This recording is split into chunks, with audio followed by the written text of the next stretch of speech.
Senhoras e senhores, muito bom dia. Sejam bem-vindos ao webinar Transformação Digital proposto para essa manhã, uma realização do Instituto Rui Barbosa por meio dos comitês técnicos de inovação, transição digital de governos e avaliação de políticas públicas e de tecnologia, governança e segurança da informação dos tribunais de contas, com o apoio do Tribunal de Contas do Estado do Ceará, Instituto Plácido Castelo, do Tribunal de Contas do município de São Paulo, da Escola Superior de Gestão e Contas Públicas do TCM São Paulo, da Universidade de São Paulo, por meio da Escola de Artes, Ciências e Humanidades, do Instituto de Estudos Avançados da USP e do pós-doutorado do Grupo de Pesquisas Smart Cities BR.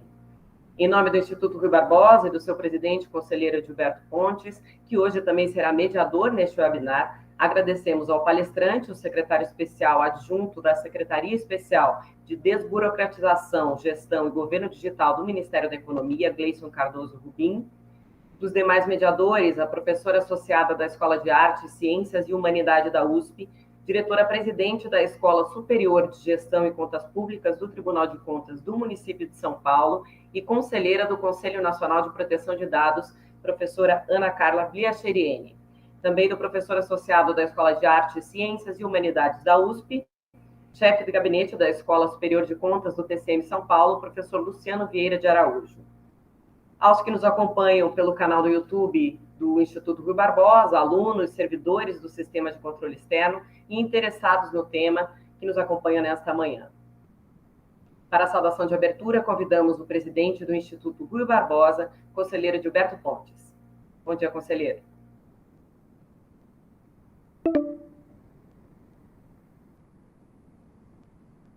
Conselheiro Gilberto, o senhor está sem som. Agora sim. Pois é, isso eu acho que a gente mais ouviu durante essa pandemia foi isso. Nossa, olha o microfone, desliga, liga. Então, desculpa, gente, bom dia outra vez. Um prazer enorme para a gente do Instituto Rui Barbosa organizar esse evento, participar desse evento. É um prazer muito grande. A gente agradece ao professor Gleison Rubim, que professor e secretário adjunto, especial adjunto da Secretaria Especial de Desburocratização, Gestão e Governo Digital do Ministério da Economia, por aceitar o convite. Para a gente é uma honra, é uma satisfação, um tema tão importante. Professora Ana Carla Bliacheriene, grande empreendedora, cheia de ideias, sempre tocando coisas novas. Obrigado, professora. Sou Luciano também, querido amigo e também parceiro de muitas jornadas. Todos que assistem, conselheiros, servidores dos tribunais de contas, os alunos, né, da EASH, tive o prazer, a satisfação de ir lá na EASH, então, uma palestra, acho que para esse grupo, né, para essa mesma turma, que era a turma de gestão e a turma de TI também. Então, muito bom a gente estar aqui hoje falando de um tema tão relevante, um tema tão central hoje no Brasil e no mundo. Né? Onde a gente vai, agora mesmo há uns 20 dias, estive no congresso da Eurorai, em Frankfurt, e o tema era exatamente esse. como é que o controle se insere no governo digital, qual é o papel do controle, como é que ele se insere nisso. Então, a gente vê assim, olha, a primeira coisa, o controle é parte da administração. Então, se a administração ela é digital, ela caminha para isso, claro que o controle como parte da administração, ele tem que ser também digital, né? Ele não pode ficar analógico no mundo digital, senão ele caminha para a irrelevância, caminha para não ter uma conexão, um diálogo devido com o restante da administração pública. Mas mais do que isso, o controle, os tribunais de contas, de uma forma geral, assim como a administração pública, precisam também estar atentos, né? Toda a filosofia, tudo que é necessário para que a gente avance nesse campo. E quando a gente lê a lei, a gente tem hoje um pouco mais de um ano da lei do governo digital, acho que nos municípios não fez nem um ano ainda da obrigatoriedade, exigência, a gente vê que, olha, o Brasil é um país, todos sabemos, um país extremamente assimétrico, né? Uma federação assimétrica, em que o governo federal está indo bem, na maior parte das coisas, nesse campo, mas a gente vai, mesmo nos estados, eu contei outra história outro dia lá no TCU, fui buscar como cidadão, buscar uma certidão, precisava de uma certidão, então, uma certidão até para minha filha, que tinha passado no vestibular, no Enem, e aí a certidão era para outro estado, a dificuldade que foi para obter, olha, não, o senhor pode vir daqui a 2 dias. Eu disse, olha, puxa, mas ali tem um cartaz dizendo que é na mesma hora, e alguém disse, não, mas esse cartaz está atualizado. Eu disse, olha, então tire o cartaz. Mas ao mesmo tempo a gente lembra, puxa, a lei do governo digital diz que está tudo na internet, não precisava nem sair de casa, isso era para... Por que eu preciso disso? Vi aqui, tenho que vir 2 vezes aqui. Então, eu tive que falar com uma pessoa, disse, olha, aí ele, não, tudo bem, ficou quase como um favor pessoal, uma coisa que era um direito do cidadão. Quer dizer, então, só mostrar isso, a simetria que o Brasil vive, né?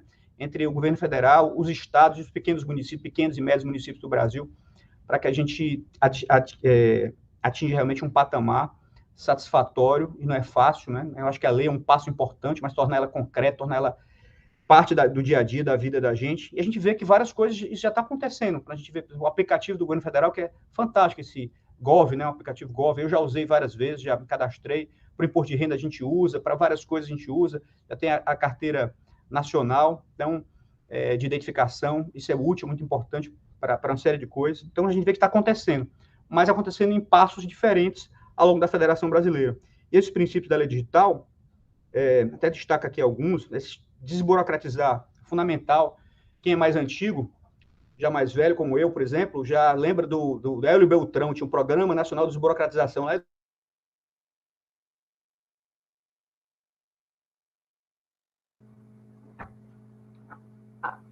Não sei se é só para mim ou para dos anos 70, eu era criança ainda nesse tempo, mas todo dia, né? Todo dia você vai criando dificuldades novas e você tem que conseguir tirar essas dificuldades, desburocratizar como princípio.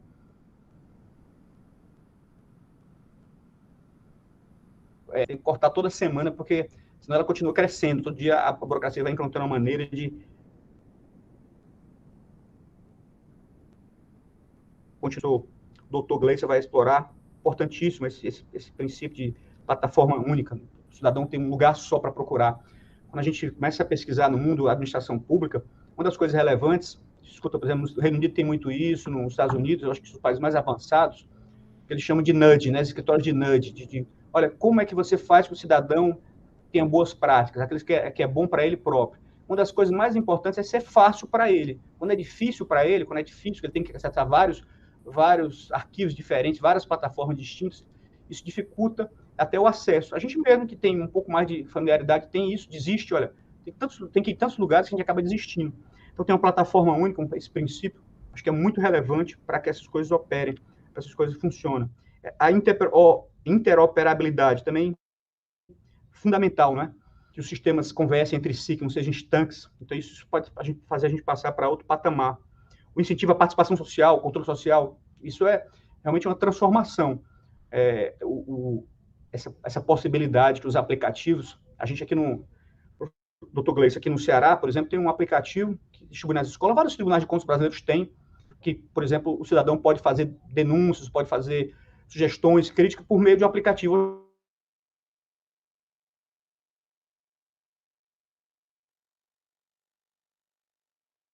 Alguns mais sofisticados, outros menos, mas isso, então, é muito importante também estimular a participação social, eliminar exigências supérfluas, como eu acabei de te dar esse exemplo que eu tive, na prática, isso não faz 15 dias só, né? Uma formalidade supérflua que a gente viu, E esse também eu acho que é fundamental, falando do ponto inicial, que é a simetria brasileira, na Federação Brasileira, é esse apoio técnico aos entes federados. Já que o governo federal está na frente, né? Ele lidera, é normal, a federação, o governo federal tem o papel de coordenação, de liderança, e teve a iniciativa que ele também apoie os demais entes federados, os estados e os entes municipais. Esse princípio também está na lei, é extremamente importante. A gente sabe disso, que também está na Constituição, no artigo 3º, um dos objetivos da República Federativa Brasileira é diminuir as desigualdades, né? Desigualdades regionais, desigualdades sociais. E uma das desigualdades é essa, a desigualdade no acesso digital, a desigualdade na capacidade de interagir, de utilizar da melhor forma possível todos os instrumentos digitais.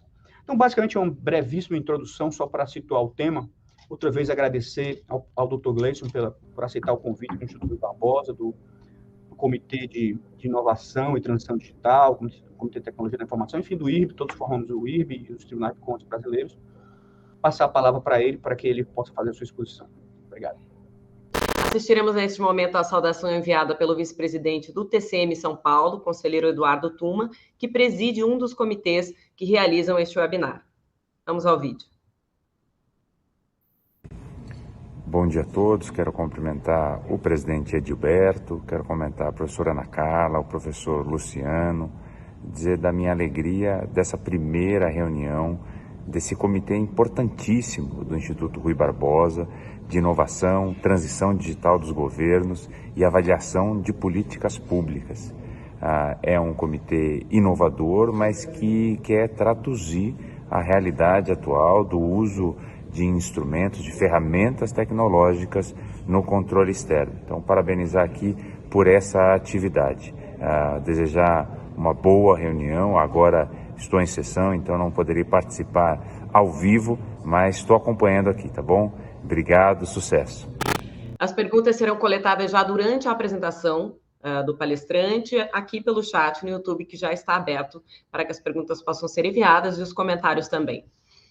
Para abordar o tema transformação digital de governos, experiência do governo federal, convidamos o secretário especial adjunto da Secretaria Especial de Desburocratização, Gestão e Governo Digital do Ministério da Economia, Gleison Cardoso Rubim. Gleison é servidor público desde 93, licenciado em matemática pela UNB, com especialização em matemática e estatística pela Universidade Federal de Lavras, Minas Gerais. Integra há 23 anos a carreira de especialistas em políticas públicas e gestão governamental. Já ocupou diversos cargos na administração pública federal, como os de secretário executivo e secretário de gestão no Ministério do Planejamento, Desenvolvimento e Gestão. Presidente da Escola Nacional de Administração Pública e secretário de gestão da Secretaria de Direitos Humanos da Presidência da República. No âmbito da governança corporativa, presidiu os conselhos da administração da Casa da Moeda do Brasil e da Agência Especial de Financiamento Industrial, além de integrar os conselhos da administração do Hospital de Clínicas de Porto Alegre, do SERPRO e da TerraCap. Senhoras e senhores, os convido a receber o Dr. Gleison. Gleison Rubim, bom dia. Muito bom dia a todos, muito obrigado, Carol, pela apresentação. Queria saudar o conselheiro Edilberto Pontes e, em seu nome, agradecer por todo o apoio do Instituto Rui Barbosa na realização deste evento, nesta manhã. Cumprimentar a professora Ana Carla Biacheriene, que me fez o convite, para poder falar um pouco sobre a experiência do governo federal na transformação digital de governos. Cumprimentar também o professor Luciano Vieira, que estará conosco na parte dos debates ao final dessa exposição. Quero aqui apresentar a Fernanda Tsunematsu, que é minha assessora aqui na Secretaria Especial de Desburocratização, Gestão e Governo Digital do Ministério da Economia.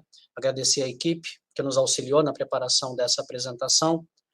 Sobretudo, gostaria de cumprimentar aos alunos dos cursos de Gestão em Políticas Públicas e Desenvolvimento de Sistemas da Universidade de São Paulo. Dizer que é um prazer para mim poder ter esse momento de interação, ainda que um pouco fria, em face de não termos aqui um contato direto, estarmos aqui nos valendo da intermediação de uma ferramenta de educação à distância. Mas, independentemente dessa dificuldade, quero manifestar aqui o meu interesse em oportunidades futuras poder estar de forma presencial, conversando, interagindo um pouco com cada um de vocês. A minha intenção, são 10h22, a minha intenção é falar por aproximadamente 50 minutos. O convite da professora Ana Carla foi para uma aula, e foi para isso que eu me preparei. Não sei se serei bem sucedido no meu propósito, mas aqui não se trata apenas de uma fala institucional, não se trata pura e simplesmente do relato da experiência do governo federal, mas de também situarmos esta nossa jornada dentro de alguns pressupostos conceituais, algumas referências teóricas que eu gostaria de trazer no início da apresentação. Então, para que todos tenham um pouco aí essa expectativa, a primeira parte vai falar mais sobre governos e o restante da apresentação vai falar sobre transformação digital. Veja que, quando eu falo governos, no plural, não estou me referindo apenas ao case do governo federal. O movimento da transformação digital, ele vem acontecendo em várias partes do mundo, em vários governos nacionais, mas ele também é uma experiência que vem sendo conduzida com diferentes níveis de maturidade, como ressaltou o conselheiro Edilberto, em diferentes níveis da federação, governos estaduais, administrações municipais. Acontece dessa maneira no Brasil e acontece também assim em outras partes do mundo. Então, no primeiro momento, os próximos 15, 20 minutos, nós vamos falar um pouco sobre a atuação em governos. E eu, particularmente, posso falar um pouco sobre atuação em diferentes governos, já que aqui no caso do governo federal, tenho estado em cargos de liderança desde Fernando Henrique Cardoso. Então, são 5 presidentes da República, uns 10 ministros de Estado, diferentes linhas políticas de atuação e a possibilidade de enxergar como o Estado brasileiro tem transitado entre diferentes gestões com diferentes enfoques. Bom, eu começo dirigindo especialmente aos alunos do curso de Gestão de Políticas Públicas uma pergunta absolutamente singela, objetiva e direta. O que é governar? Em que consiste a ação de governar? Essa é uma daquelas perguntas curtinhas de respostas muito complexas, muito abrangentes e não raras vezes impossíveis de serem traduzidas em um enunciado. Mas, não obstante, a gente acaba recebendo algumas respostas bastante sintéticas e acabam sendo também simplistas por conta disso. Nós estamos acostumados a ouvir expressões como governar é, antes de tudo, definir prioridades. Governar é estabelecer consensos, é criar apoios, é construir uma agenda comum. Governar é administrar a escassez, o que não deixa de ser verdade. Governar é angariar apoios, governar é tudo isso, e é uma série de outras coisas. Mas eu vou dar aqui a minha resposta sintética, a minha resposta simplista. Se nós fôssemos levar em consideração o tempo gasto pelos governantes por tipo de intervenção, eu diria que governar é notadamente gerenciar crises. E aí, nesse particular, o Brasil é um país que tem muito a ensinar. Não por saber lidar muito bem com crises, mas porque ele, propriamente, vivencia crises de diferentes ordens e a todo momento. Nós somos especialistas em crises econômicas, por exemplo. Nos últimos 30 anos, o Brasil passou por um sem número de crises econômicas. Mas também temos assistido episódios de crises políticas. 2 delas chamam a atenção, que foram as que resultaram nos impeachments de 2 presidentes da República nos últimos 30 anos. Nós temos crises institucionais. Nesse exato momento, a gente presencia uma relação absolutamente conflituosa entre os poderes da União, especialmente entre o Executivo e o Judiciário. Nós temos crises que já são de natureza episódica, como as crises decorrentes de desastres naturais. Ainda não saímos completamente de uma crise sanitária, e temos crises de diversas tipologias. Mas eu queria falar de uma que acaba recebendo pouca atenção, mas talvez seja a crise por excelência, a crise que tem uma natureza de permanência. Ela não é transitória, ela é latente, e sem nos darmos conta, ela nos rodeia a todo momento. Fernanda, por favor, próximo slide. existe uma crise que se chama crise de confiança. É uma crise que mina as relações de legitimidade e de expectativa entre os governos e os seus governados. Mais uma vez, eu vou falar em governos no plural. Esta crise, diferentemente de uma crise decorrente de um evento natural, ela normalmente não é uma crise situada em um momento histórico. Ela é uma crise que eu diria de estado permanente. Né? Mesmo países que vivem bons momentos, em alguma medida também experimentam situações de crise de confiança na relação entre o governo e os particulares, entre os dirigentes públicos e os cidadãos e as empresas. Mas, em determinados momentos, esta crise se torna mais aguda e a gente vê que a crise pode sair do estado de latência para um estado de manifestação explícita, como aconteceu no Brasil em junho de 2013. Uma característica bem peculiar da crise de confiança é que ela é extremamente democrática.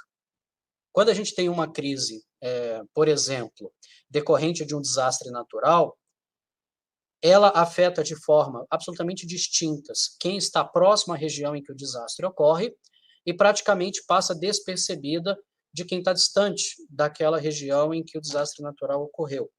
Nós tivemos no Brasil, há cerca de 6 anos, 7 anos, uma crise da segurança nas unidades prisionais. Então, ocorreram conflitos e motins em penitenciárias do Amazonas, de Roraima, de algumas capitais da região Nordeste, também no Espírito Santo. Então, é uma crise que atinge de forma diferente quem está mais próximo ou mais distante do epicentro da crise. A crise de confiança ela é bastante democrática, ela costuma pegar todas as camadas da população, todos os estratos econômicos, todos os níveis de escolaridade. Eu diria que não é privilégio ou prerrogativa de ninguém olhar para o governo com um olhar crítico, de desconfiança, de insatisfação, e isso é bastante evidente quando a gente observa a pauta da crise de confiança, ou, por exemplo, esta pauta das manifestações de junho de 2013. Tinha de tudo, né, nas aglomerações. Críticas ao aumento da tarifa dos transportes, talvez tenha sido apenas o gatilho, mas ali se falou da péssima qualidade dos serviços públicos prestados, dos gastos exorbitantes, na avaliação de muita gente, que foram executados para a realização dos eventos esportivos, notadamente a Copa do Mundo e as Olimpíadas de 2016, a bandeira do combate à corrupção, a necessidade de investimentos em diversas áreas da atuação estatal. Enfim, esta crise, embora seja talvez a menos lembrada, é uma das que merece ser mais bem estudada, porque é na raiz desta crise que se encontram vários dos problemas de relacionamento entre cidadãos e dirigentes, e nós vamos ver que governo digital tem pouco a ver com tecnologia, e tem muito a ver com relacionamento. Nós vou trazer aqui algumas afirmações que talvez causem alguma estranheza. E nós vamos ver que muito da minha apresentação tem menos de tecnologia e tem mais de approach, de abordagem para o cidadão. Próximo slide, por favor. Quais seriam as causas, o que provoca, né, uma crise de confiança e quais seriam as implicações decorrentes dessa causa? Justamente pelo fato da crise de confiança ser, vamos chamar assim, multifacetada, ela tem diversos aspectos, ela tem diversas formas de expressão, não dá para definir uma única causa, na verdade, são imensas, né? São muitas, são variadas e são complexas. Eu elegi 3, um pouco para nortear o nosso debate, 3 que têm uma relação mais direta com a agenda da transformação digital de governos, mas aqui eu deixo a minha primeira sugestão literária. Quem quiser se aprofundar um pouco nesse tema, tem uma vasta literatura, mas tem um livro em particular que eu diria que é um livro de introdução nesse assunto, por ter uma leitura fácil, por ser de um escritor contemporâneo, de um historiador que está aí participando de eventos pelo mundo todo, que é o Yuval Harari, né, que tem algumas obras bastante conhecidas, best-sellers, Homo Sapiens, especialmente, e ele tem uma obra um pouco mais recente, já não tão recente assim, que é a obra que trata de 21 lições para o século XXI, onde se fala muito de tecnologia e se fala também muito da falência ou da crise dos sistemas de governo. E a gente vai, né, em alguns capítulos desse livro, transitar por algumas dessas causas aqui. Vamos falar de 3 delas. Primeira causa, é muito complicado confiar num governo quando seus representantes não se mostram como pessoas confiáveis. Então, aqui o que eu chamo de falta de legitimidade de lideranças políticas não é propriamente a legitimidade da forma como a liderança chegou ao poder. Não questiono isso em hipótese alguma. Mas dos comportamentos, das atitudes, das falas, dos posicionamentos públicos dessas lideranças que acabam criando uma barreira de comunicação entre essas pessoas e os seus administrados e os seus governados. Poderíamos citar aqui uma infinidade de exemplos, mas deixa eu falar do caso mais emblemático de todos.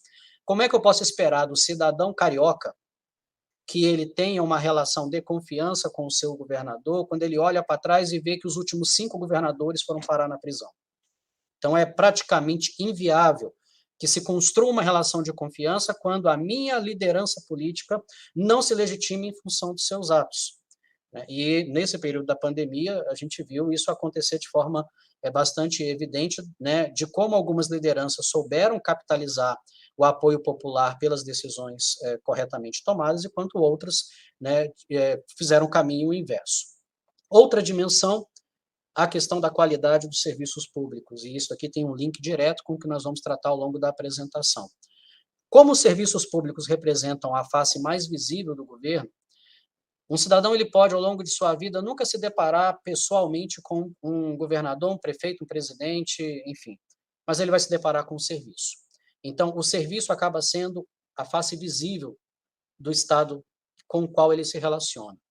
E esse serviço, tendo uma qualidade abaixo do nível mínimo aceitável, ele vai fazer com que aquele cidadão já olhe para o Estado com uma referência negativa.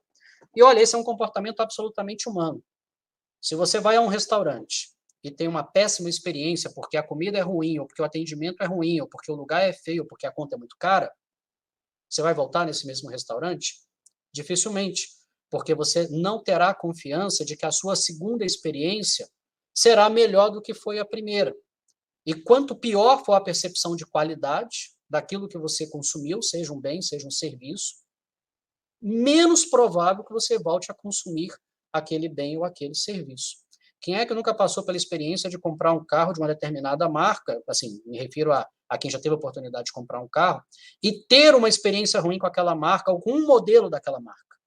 Essa experiência ruim de um modelo contamina a sua percepção da marca como um todo. Por isso é que hoje os principais grupos econômicos, as principais empresas do mundo, dão tanta atenção para um segmento, né, da administração corporativa chamado branding, que é a gestão da marca. E isso tem muito a ver com a qualidade do produto associado àquela marca. Terceiro ponto, já seria muito ruim se os serviços públicos tivessem uma qualidade abaixo da crítica, mas fossem totalmente gratuitos. E aqui o cidadão, ele não é bobo, ele sabe que o serviço público não é gratuito na sua essência. Porque ainda que ele não pague diretamente no momento da prestação do serviço, ele paga indiretamente por meio dos impostos que ele é obrigado a recolher. Então, cuidado, serviço público, nenhum serviço é gratuito. Todo serviço ele é financiado de alguma maneira. E os serviços prestados diretamente pelo Estado também têm uma fonte de financiamento que, em última instância, é o próprio cidadão. E aí o cidadão consegue estabelecer uma relação de custo-benefício. E ele vê que ele paga imposto de mais para serviço de menos. Ele tem, né, uma carga tributária demasiada para um retorno em termos de serviço de qualidade que é muito ruim. E isso também tem uma implicação que é um Estado que está cada vez mais emparedado. Ele não pode cobrar mais de impostos, porque já chegou num limite absolutamente inadministrável para o cidadão, ou insuportável para a sociedade, e ele também tem limitações de ordens técnicas e gerenciais para poder fazer mais com o que ele já tem. Quase todos os estados enfrentam dificuldades fiscais. E aí, como é que você espera que o Estado melhore a qualidade do serviço justo no momento de vacas magras ou de caixas que não estão plenamente abastecidos? Então, nós temos aqui uma situação bastante complexa. Próximo slide, por favor, Fernanda. Aí vem aquela pergunta a famosa frase, pergunta de $1 milhão. É possível restaurar esta confiança do cidadão nas estruturas de governo? Pelo menos essa é uma pergunta que todo coordenador de campanha, já que a gente está vivendo um momento aí pré-eleitoral, deveria fazer ao seu candidato e que os candidatos deveriam fazer a si mesmos.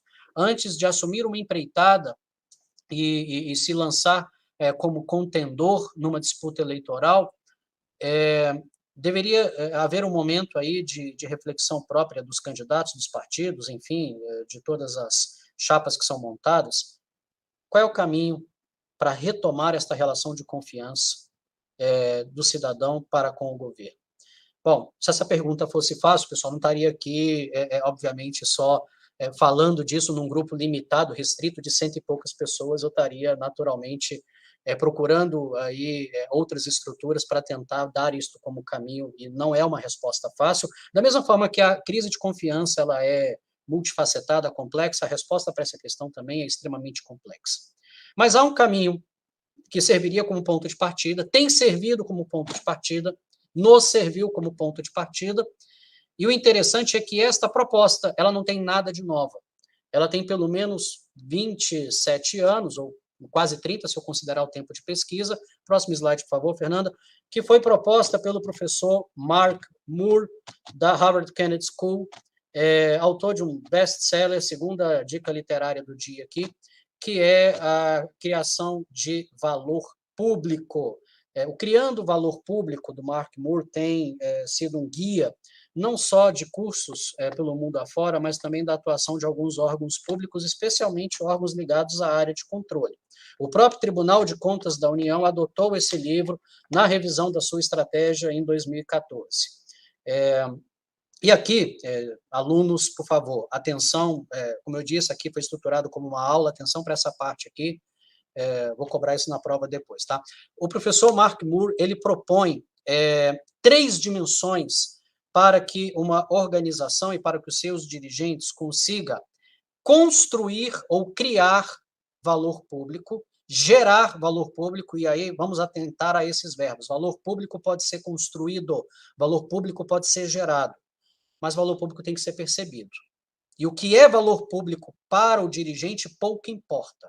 Interessa o que é valor público para o destinatário do serviço. Interessa o que é valor público para o cidadão, se for um serviço prestado à pessoa física, para a empresa, se for serviço prestado à pessoa jurídica ou organização social, ou para outros governos, porque eu tenho casos também de serviços que são prestados entre diferentes níveis de governo. Para alcançar o valor público, para gerar valor público, a organização tem que pautar a sua atuação por pelo menos 3 dimensões. Vamos passar por cada uma delas, a gente vai gastar um pouquinho mais de tempo aqui nesse slide. Primeira dimensão, gestão da estratégia. Não dá para começar a sair fazendo de qualquer jeito. Não é assim, vamos fazer, o voluntarismo não ajuda. Eu diria que o voluntarismo tem mais atrapalhado do que ajudado. E aqui mais uma frase que pode soar um pouco estranho aqui para alunos de um curso da área de humanidades, mas também para os alunos aí de sistemas de informação, talvez não soe tão estranho. Pelo amor de Deus, pessoal, não negligenciem o tempo de prancheta. Fernanda está aqui, é testemunha, eu falo isso todo dia, eu estou há quase 30 anos no governo federal, mas eu falo isso todo dia para o meu pessoal. Não vamos atropelar o tempo de planejamento, o tempo de preparação do projeto, o tempo de estudo, o tempo de colocar todos os elementos à mesa, estudá-los, combiná-los e ver de que maneira eu consigo gerar produtos de valor para os meus clientes, para os meus beneficiários, ao menor custo possível. Tá? Então, a estratégia, ela é indispensável. Quem tenta fazer as coisas de qualquer jeito, por empirismo, por puro método de tentativa e erro, vai dar com os burros na água. Mas e a inovação? A inovação ela tem um outro campo. A inovação ela tem absoluta liberdade para errar. Para cada empresa unicórnio, eu tenho centenas de startups, para cada startup unicórnio, eu tenho centenas ou milhares de startups que dão em nada. E a gente financia esse processo porque aquelas que conseguem ser bem-sucedidas valem o investimento de todas as outras que tentaram e não deram certo. Mas aqui, lembre-se, eu estou tratando de retomar uma relação de confiança, que eu não posso pegar o dinheiro dos impostos e sair queimando em situações que são absolutamente empíricas. Tem todo um espaço de inovação dentro do governo, mas esse espaço ele é feito num ambiente um pouco mais controlado, para que a gente não prejudique a abordagem estratégica. Segunda dimensão, gestão política. Governo digital não é uma estratégia de uma gestão. O governo digital, por mais que tenha avançado na gestão do presidente Bolsonaro, no caso do governo federal, começou lá com Temer. As bases foram colocadas antes ainda. Então, é uma política que a cada ano ela vem se convertendo numa política de Estado. Tá? Menos de governo e mais de Estado. E para que ela seja de Estado, ela precisa ser politicamente sustentável. Ela não pode estar sujeita àquela situação em que a cada mudança, a cada 4 anos, vem um novo governante, aperta o botão de reset e começamos tudo de novo. Eu vou falar um pouco adiante do tempo que o Brasil demorou para entrar na agenda da transformação digital e o quanto isso nos custou. Terceira dimensão, gestão da eficiência. Nós temos que definir entregáveis. E esses entregáveis têm que ser, como o próprio nome diz, entregável. E não é ad eterno, não é num futuro indefinido, é num prazo definido. Para isso, nós temos que ter indicadores, para isso, nós temos que ter métricas de avaliação, eu preciso ter entregas intermediárias. Então, a nossa estratégia ela tem que ser, antes de mais nada, operacional, ela tem que ser tangível, eu preciso enxergar para onde ela está caminhando, o que ela vai entregar em cada momento, e ela tem que ser factível. Tá? Nós temos aí anedotas no cenário político brasileiro de um candidato no Rio Grande do Norte, não me lembro se a governador, em que eleição foi, que a plataforma de governo dele era construir uma ponte de Natal para Fernando de Noronha. Legal, isso é administrativamente factível? Isso gera valor? De repente, para quem tem medo de avião, pode ser interessante para Fernando de Noronha de carro, mas isso é factível. Entendeu? Isso é a forma legítima e politicamente sustentável de aplicar recursos dos cidadãos? Bom, isso daqui vai servir como nosso guia, e o propósito do webinar, agora eu vou falar de transformação digital, é ver se o nosso processo espelha essa estratégia, se aquilo que nós fizemos consegue demonstrar a aplicação dessas 3 dimensões, desse caminho que o professor Mark Moore propôs e que, de alguma maneira, pode ser uma saída para essa situação da crise de confiança.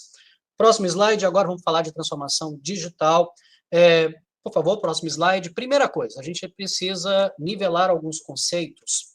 E o primeiro conceito que precisa ser nivelado é o que é governo digital. E aí a resposta não é, sobretudo, gerenciar crises digitais. Tá? O governo digital ele atua no lado da solução, não no lado do problema. O propósito dele é justamente oferecer o caminho para esse resgate da confiança. Esta definição que está aqui não é nossa, a definição da OCDE, veja, de 20 anos depois do livro do professor Mark Moore, olha que interessante. 20 anos depois, a resposta ou a definição da OCDE para governo digital refere-se ao uso de tecnologias digitais para quê? Para gerar benefícios para a sociedade, para criar valor público. Parece que pegaram lá o livro do Mark Moore e copiaram para cá para definir o que é governo digital.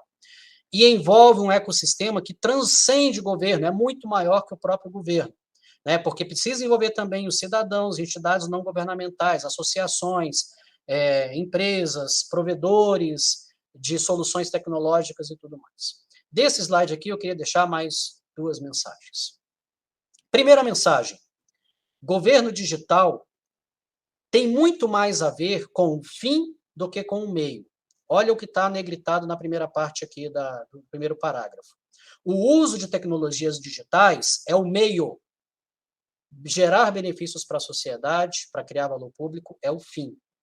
Se a estratégia de governo digital estiver mais focada no meio do que no fim, ela está absolutamente bem desenhada para o fracasso. A melhor forma de você não fazer o que você precisa fazer é se focar no meio, é focar demasiadamente no uso de tecnologias digitais e perder de vista o seu propósito final, né? O seu propósito último, que é gerar benefícios para a sociedade. Essa é a primeira coisa. Segunda coisa desse slide, governo digital não é só governo, não depende só do lado de cá depende muito do lado de quem vai receber a ação, ser o nosso beneficiário direto da ação.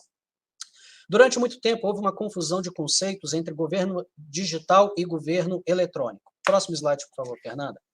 Lá em 2014 também, a OCDE ela trouxe essa construção muito interessante aqui da transição de governo analógico para governo eletrônico para governo digital, ou para transformação digital. O governo analógico a gente conhece muito bem, há décadas.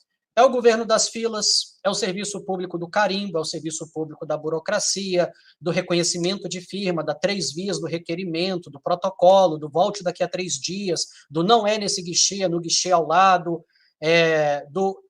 infelizmente não posso te atender hoje, ou, como diz o conselheiro Gilberto, esse cartaz na parede aí está desatualizado. Esse é o governo analógico que nós conhecemos muito bem.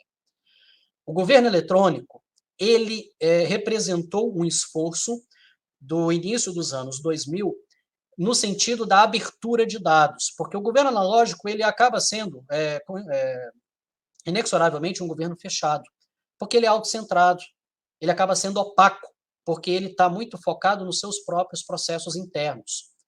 E aí o governo eletrônico era uma tentativa de dar mais abertura, de dar mais transparência para os dados, principalmente estruturando esses dados no formato de dados abertos. É desta época que a gente tem os portais nacionais de dados abertos, ou softwares livres.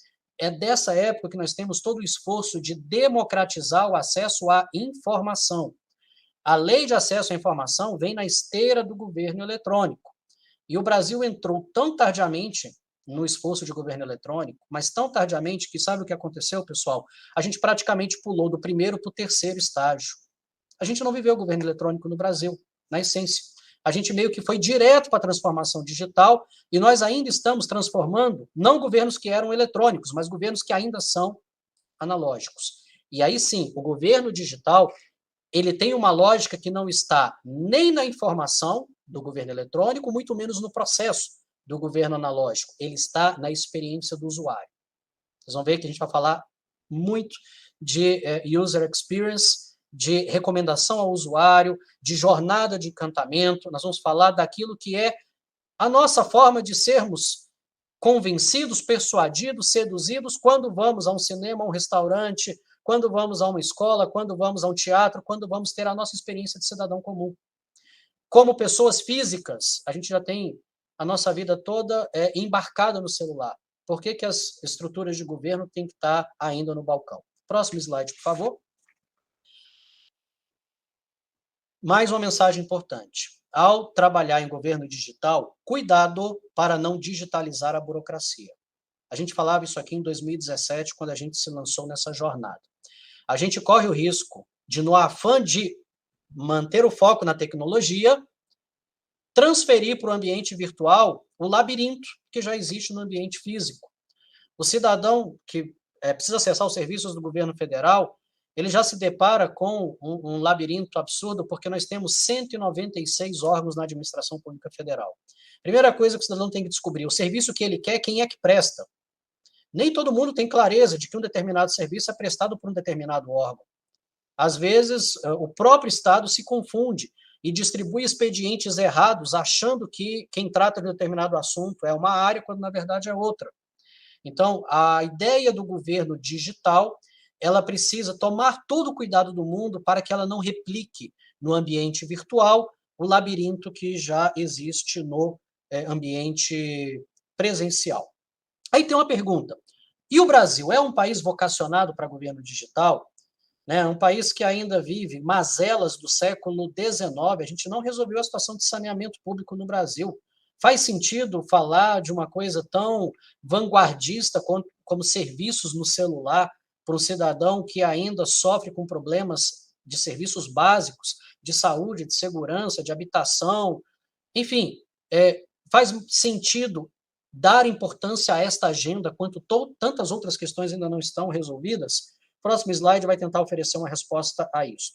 Primeiro, de que Brasil estamos falando? Esse Brasil, com todas essas, o conselheiro Gilberto usou a expressão absolutamente correta, assimetrias. É isso mesmo, nós temos Brasis diferentes dentro do mesmo Brasil. Nós temos, muita gente usa a expressão Belíndia, né? Nós temos uma parte do Brasil que se parece com a Bélgica e uma parte do Brasil que se parece com a Índia. Tem um pouco de preconceito aí, especialmente em relação à Índia, que cresceu muito e se desenvolveu muito, mas tem que se reconhecer, a Índia também enfrenta problemas similares aos nossos. Nenhum país com uma população de 1 bilhão e 300 milhões de habitantes vai ter uma solução fácil para os seus problemas sociais. Mas esse nosso país, tão desigual, tem a 4ª maior população conectada do mundo. Em números, são 150 milhões de brasileiros que são usuários da internet. Qual é o conceito de usuários de internet que a gente adota?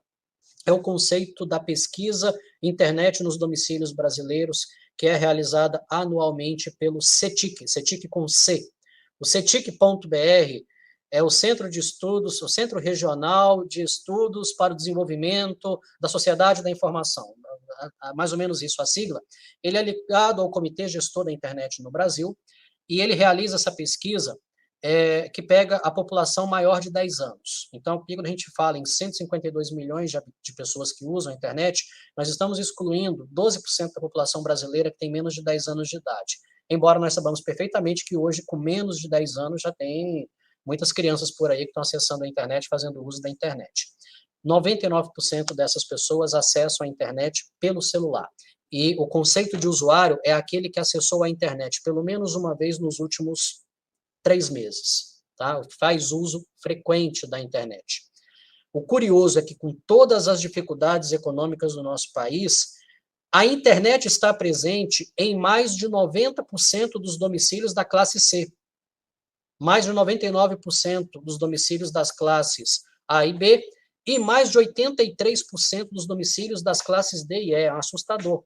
Como mesmo nas classes mais baixas, a gente tem uma presença muito forte da internet no Brasil. Então, do ponto de vista da demanda, não tem nem dúvida de que é uma população, sim, absolutamente preparada, apta ao consumo de serviços digitais. E se nós não temos uma oferta maior de serviços digitais nos níveis estadual e municipal, não é por falta de demanda, é por problema de organização da oferta. Tá bem? Próximo slide, por favor. Como é que a gente vai digitalizar, então, serviços para essa enormidade de população aí, mais de 150 milhões de pessoas? A partir desse momento e para os próximos 5 slides, nós vamos fazer aqui um exercício de voltar a 2017. Imagine que nós estejamos aqui em 2017, porque eu estava em 2017, com parte do time que até hoje está aqui na Secretaria de Governo Digital, nos fazendo uma série de perguntas. E nós resolvemos começar com a primeira delas, por onde nós começamos? Como é que nós vamos digitalizar os serviços federais para 150 milhões de pessoas? Em 2017 não eram 150, mas já eram mais de 100. Ou seja, o número já era grande em 2017. Esse número de 152 milhões é de 2020. E aí nós começamos pela definição de uma estratégia, seguindo a cartilha do Mark Moore. Né? Primeira coisa vamos desenhar, e ficamos nada menos que 9 meses desenhando a estratégia de governo digital, que deveria ser capaz de percorrer esses 6 atributos. Governo digital tem que ser um governo centrado no cidadão, tem que ser um governo integrado, tem que ser um governo inteligente, tem que ser um governo confiável, transparente, aberto e eficiente. Ok, são adjetivos que externam desejos. O duro é como chegar em cada uma dessas coisas aqui. E aí, para chegar em cada um desses atributos, foram traçados planos de trabalhos específicos. Para termos um governo integrado, eu tenho que investir em interoperabilidade de base de dados, eu tenho que investir no trânsito de informações entre diferentes órgãos de governo. Para ter um governo inteligente, eu tenho que aproveitar a informação que o usuário já me forneceu para prestar o serviço sem ter que pedir a mesma informação de novo. Servidores públicos federais que vêm de outros estados para Brasília, trabalhar em Brasília, fazem jus a um auxílio moradia ou ao apartamento funcional. Uma secretaria do antigo Ministério do Planejamento cuida desses imóveis funcionais. Ela, para fornecer o imóvel funcional para um determinado servidor, pedia para ele o termo de posse dele, a data de ingresso no serviço público, informações que a secretaria do andar de baixo dispunha, que era a Secretaria de Gestão de Pessoas. Então, 2 secretarias da mesma pasta, no relacionamento com o servidor público, pediam a mesma informação para a mesma pessoa, sendo que uma estava no andar e a outra estava no andar de baixo. Isso não é nada inteligente. E o cidadão sabe disso. E depois o cidadão não confia no governo e a gente não sabe por quê. Tá? O governo tem que ser transparente, tem que ser aberto. Então, teve todo um trabalho de mostrar para o cidadão a avaliação daquele serviço, de oferecer para o cidadão a possibilidade de ir lá e, de forma simples, dizer se o serviço era bom, mais ou menos, ou ruim, e de mostrar para ele a nota do serviço, e de dar para ele um espaço para ele descer a lenha no serviço, se o serviço fosse ruim, porque é isso que vai estabelecendo essas relações de confiança. E aí nós começamos a definir, então, a primeira abordagem. Vamos acabar com o labirinto. O labirinto é o seguinte, os serviços federais hoje estão distribuídos em 196 órgãos em mais de 500 sites de governo. Coitado do cidadão. Se ele for definir um login e uma senha para cada um desses sites, para cada um dos serviços que ele precisa acessar, para cada um dos órgãos, ele tem que ter um livro com todas as suas senhas e logins anotados. Porque, para piorar, cada órgão definir um padrão de segurança de senha diferente. Aí ele quer usar a mesma senha. Não pode, porque na minha tem que ter maiúscula, minúscula, ponto e número. Não, mas na minha tem que ter caractere especial. Ah, não, no meu órgão não pode ter caractere especial. O meu órgão tem que ser 8 caracteres, o meu 12, o meu 6. Coitado, o cidadão não vai conseguir memorizar esse tanto de senha. Então, nós falamos, vamos começar por aí, vamos começar por aqui. Lembre-se, estamos em 2017. Perfeitamente. Quais são os serviços públicos? Ninguém sabia. Quantos são? Ah, também não sabemos. Até que a gente chegou diante de uma pergunta constrangedora. Afinal de contas, o que são serviços públicos? Sabe a história do o que é governo? A pergunta simples, que tem resposta complexa. Não havia um conceito único, não havia um conceito padronizado do que seriam serviços públicos no âmbito federal. O que para um era só uma transação, para o outro era só uma etapa, para o outro era um serviço completo. E para o cidadão não era nem uma coisa nem outra, aquilo era uma exigência descabida. E o órgão entendia aquilo como um serviço público, e o cidadão entendia aquilo como uma empulhação. Isso aqui só está aí para perder meu tempo. E aí a gente teve que, em 2017, próximo slide, por favor, chamar a Escola Nacional de Administração Pública, a ENAP, que eu tive o prazer de presidir entre 2015 e 2016. Nessa época, esse trabalho foi feito pela ENAP, pela Secretaria de Gestão do Ministério do Planejamento, e nós passamos, numa oficina, a definir um conceito de serviço público para a realidade brasileira que pudesse ser absorvido por todos os órgãos. E este conceito, ele foi repassado aos 196 órgãos naquele trabalho assim, o pessoal, serviço público é isso aqui, ó. O que você oferece se encaixa nesse conceito? Se não se encaixa, nós vamos conversar depois. Ele provavelmente vai para a lata de lixo. Se ele se encaixa, você vai me dar uma série de informações para que eu possa levar esse serviço para um lugar só. Mas, no primeiro momento, o que você faz é serviço público? E essa resposta aqui, próximo slide, ela era detalhada nessa cartilha aqui. Serviço público tem que ser padronizado.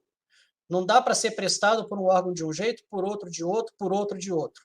Nós temos um pouco mais de 60 universidades federais no Brasil. Imagina se cada uma delas entende certificado de conclusão do curso de graduação como uma coisa diferente.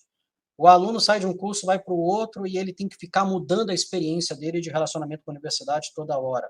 Assistência estudantil para uma universidade é uma coisa, para outra é completamente diferente. Duas universidades ligadas ao mesmo ministério e, às vezes, oferecendo o mesmo curso. Então, há muita falta de padronização. Eu não vou percorrer os 7, eu vou deixar esse material aqui para os alunos, e o fato é que a gente teve que fazer um trabalho de conversa com os órgãos, de assistência técnica aos órgãos, que tomou metade do ano de 17, metade do ano de 18, até que, próximo slide, nós saímos no final de 2018 com um censo dos serviços públicos federais que atendiam àqueles 7 atributos e que se enquadravam nesta definição. Serviço tem que ter interação, tá? Então, ele é, antes de mais nada, uma relação mediada, ou entre governo e cidadão, governo e empresa, governo e ONG, governo, enfim. Eu tenho que ter duas pontas no serviço. O serviço ele tem que ter uma entrega, não é uma teoria, serviço não é publicidade e utilidade pública, isso não é serviço. Serviço é uma entrega de algo concreto. E serviço tem que mudar a situação de quem recebe aquele serviço. e, como eu disse, é a parte mais visível do governo. Primeiro eu tenho que saber o que é, para depois correr atrás de oferecer uma coisa de qualidade. Próximo slide. E aqui nós estamos no final de 2018. O governo federal levamos algumas décadas para descobrir que o governo federal tinha 2.875 serviços. Nós tivemos que padronizar a descrição dos serviços, melhorar a linguagem. Tinham serviços com linguagem tão rebuscada, tão fechada, que o cidadão não entendia o que era aquilo. E, às vezes, era o que ele precisava, mas não havia uma linguagem cidadã. E aí tem decreto dizendo que deve usar a linguagem cidadã. Ok, mas como é que cumpre o decreto? Esse foi o trabalho feito com os órgãos. Chegamos aos 2.875 serviços e percebemos, a partir também do questionário que nós aplicamos, que 41% deles eram digitais. Muito bem. Levamos todos esses serviços para um lugar só. Próximo slide, por favor. Esse serviço, num lugar só, era, no primeiro momento, chamado de Plataforma de Cidadania Digital. Depois isso foi rebatizado para o portal gov.br, que é o nome que tem até hoje. E daqui para frente a gente vai falar muito disso, de gov.br. Esta é a marca do governo digital em nível federal. O número de serviços foi subindo ano a ano, e o número de serviços digitais foi subindo mais que o dos serviços analógicos. Há serviços que não podem ser digitais, como é que uma consulta médica, embora a gente tenha teleconsulta, tá? Mas tem perícia médica. Você tem que ir lá, né? Você tem que ver o paciente, tem que ver a pessoa para fazer, então tem que ser um serviço prestado de forma presencial. Hoje nós saímos de 2.400 serviços para 2.800 serviços para 4.900 praticamente serviços digitais, serviços públicos, sendo 76% deles digitais. Esse número, ele é absolutamente volátil, isso é um organismo vivo. Se a gente voltar a conversar daqui a um mês, o número já não vai ser mais esse, nem o de total de serviços e nem o de total de serviços digitais. Próximo slide. E hoje todos eles estão dentro deste único canal, onde o cidadão se loga uma única vez. Então, é uma senha, um acesso que permite que ele consuma todos os serviços que estão na plataforma. São mais de 530 milhões de páginas visitadas por mês e são mais de 132 milhões de brasileiros que têm conta no gov.br. Provavelmente quase todas as pessoas com quem eu estou conversando aqui têm a conta no gov.br, porque já precisaram criar esta conta para acessar algum desses quase 5 mil serviços federais que estão aí. Próximo slide, por favor. Transformação digital é um bom negócio? O cidadão ganha com isso? O governo ganha com isso? Vamos falar um pouco da terceira dimensão lá do trabalho do Mark Moore, da gestão da eficiência, de fazer isso ao menor custo possível, de ter ganho de escala na transformação digital. Próximo slide, por favor. Estamos chegando aqui a 70% da apresentação, a gente ainda vai mais uns 15 a 20 minutos, tá? Aqueles que já estão começando a se cansar. Nossos números aqui estão apurados com base em 850 serviços que foram avaliados a partir de uma metodologia que não é do Brasil. Essa metodologia foi desenvolvida inicialmente na Holanda, tem muito tempo, lá nos anos 90, depois ela foi adaptada pela OCDE, é a metodologia utilizada pela União Europeia, que é o Standard Cost Model, ou modelo de custos padronizados, que faz uma avaliação de custos transacionais. Transacionais é o seguinte: vamos falar de alistamento no Exército, né? O jovem de 18 anos tem que se alistar no Exército. O alistamento hoje é digital. Houve um tempo, no meu tempo, por exemplo, talvez no tempo aí do conselheiro Gilberto, no tempo do professor Luciano também, a pessoa tinha que ir até a junta de alistamento militar. Se por acaso aquele adolescente de 18 anos já trabalhasse, o dia perdido de trabalho para ir lá se alistar é contabilizado aqui. Eu pego o salário dele, divido por 30 dias no mês, e o dia de trabalho vem para dentro do meu custo. Ah, pegou um ônibus para ir lá se alistar, para cá. Teve que tirar a cópia da identidade, coloca o custo aqui. Precisou, vamos para um serviço mais complexo, precisei de despachante, o custo do despachante vem aqui para dentro. Ah, mas o documento vai para fora do país, a apostila diária vai aqui para dentro.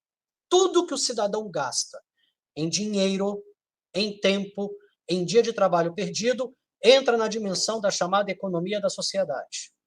E o governo? O governo tem que manter a estrutura física. Então, esse prédio aqui tem conta de luz? Vem aqui para dentro. Tem conta de água? Vem aqui para dentro. Salário de empregado, funcionário? Vem aqui para dentro. Gasta com papel? Vem aqui para dentro. Tudo entra nesta conta, e nesta conta a gente apurou uma economia, até esse momento, de 4,6 bilhões de reais, sendo 1 bilhão e 100 milhões para o governo, 3 bilhões e meio para a sociedade. Foi só isso? Não, isso foi a economia dos 850 serviços que a gente avaliou, mas são 4.800 serviços. Então, para cada serviço avaliado, tem 4 não avaliados, que geraram economia que a gente não sabe nem de quanto foi. A gente não teve, foi braço para fazer a avaliação de todas essas economias. Mas eu queria dar 2 exemplos para vocês. Próximo, por favor. Carteira digital de trabalho. A minha é aquela azulzinha. Eu ia pegar aqui na gaveta, mas não vou. Todo mundo sabe como é a carteira de cadernetinha de trabalho. Aquela cadeira, o país ele emite, o governo federal emite em torno de 5 milhões de carteiras de trabalho por ano. Eu lembro de um número que é de 2019, quando eu era secretário executivo, conversando com o meu par no Ministério do Trabalho, ele falou o seguinte: Gleison, a gente gasta por ano, só na cadernetinha, 65 milhões de reais, porque a cadernetinha custa R$13 a unidade. São 5 milhões por ano, são 65 milhões de reais. Se a pessoa errar o preenchimento da cadernetinha, é R$13 que ela joga fora, tá? Porque não pode ter, na época que era preenchida à mão, não pode ter rasura. Mantinha, se eu não me engano, 2.000 postos de atendimento pelo país, em que a pessoa tinha que ir lá na junta do trabalho, sei lá como é que chamava, e entrar com seus dados, apresentar a identidade para tirar a carteira de trabalho. A digitalização desse serviço representou uma economia de quase 800 milhões por ano, 190 milhões para o governo, 600 milhões para a sociedade. Demonstra essa economia. Próximo slide, por favor. Vamos aos números detalhados. Antes da transformação digital, atendimento físico, nós tínhamos 600 servidores efetivos e 2.900 terceirizados, cuidando de fila, atendendo no balcão, entregando o protocolo para a pessoa voltar dali a 2 semanas pegar a carteira, fazendo controle de papelado. O cidadão tinha que apresentar 6 documentos, é isso aí, para ter a carteira de trabalho. Entendeu? E levava 17 dias para ter esse documento em mãos, e isso custava para o governo quase 226 milhões de reais por ano. Depois da transformação digital, o serviço ele é feito por 100 pessoas, que ficam num background, numa unidade centralizada, com 190 terceirizados. Então, eu saí de 3.500 profissionais para 290. Os 500 servidores que a gente economizou foram deslocados para outras atividades. Vão para um trabalho de caráter mais estratégico, de produção intelectual, não vão ficar ali carimbando, preenchendo à mão cadernetinha de trabalho. O cidadão hoje ele entra com um documento e ele cadastra num dia e a carteira está pronta no dia seguinte. Assim, a minha filha já tirou a carteira digital e ela veio falar, pai, tá na hora, o negócio é automático. Então ela já está numa realidade que ela não sabe essa experiência de ir lá e ficar na fila e voltar vários dias depois. Esse é um serviço. E esse um serviço aqui faz a diferença. 226 menos 36, aí estão 190 milhões de economia para o governo. Próximo slide, por favor. Carteira digital de trânsito. Bom, muitos de nós tomamos multas por não estarmos com a carteira de motorista dentro do carro, ou não estar com o documento dentro do carro. Hoje você pode talvez tomar uma multa por não estar com o celular no carro, porque se você tiver com o celular, a carteira de motorista vai estar lá no seu celular, e o documento do carro está junto. Ah, mas se o celular não tiver conexão com a internet, não, é offline, a consulta é offline. Ah, mas o celular acabou com a bateria. Você pode pegar o documento e compartilhar para mais outras 5 pessoas de sua confiança. Então, bota no celular da namorada, da esposa, do irmão, da irmã, do filho, para não ter o perigo de acabar a bateria do seu celular.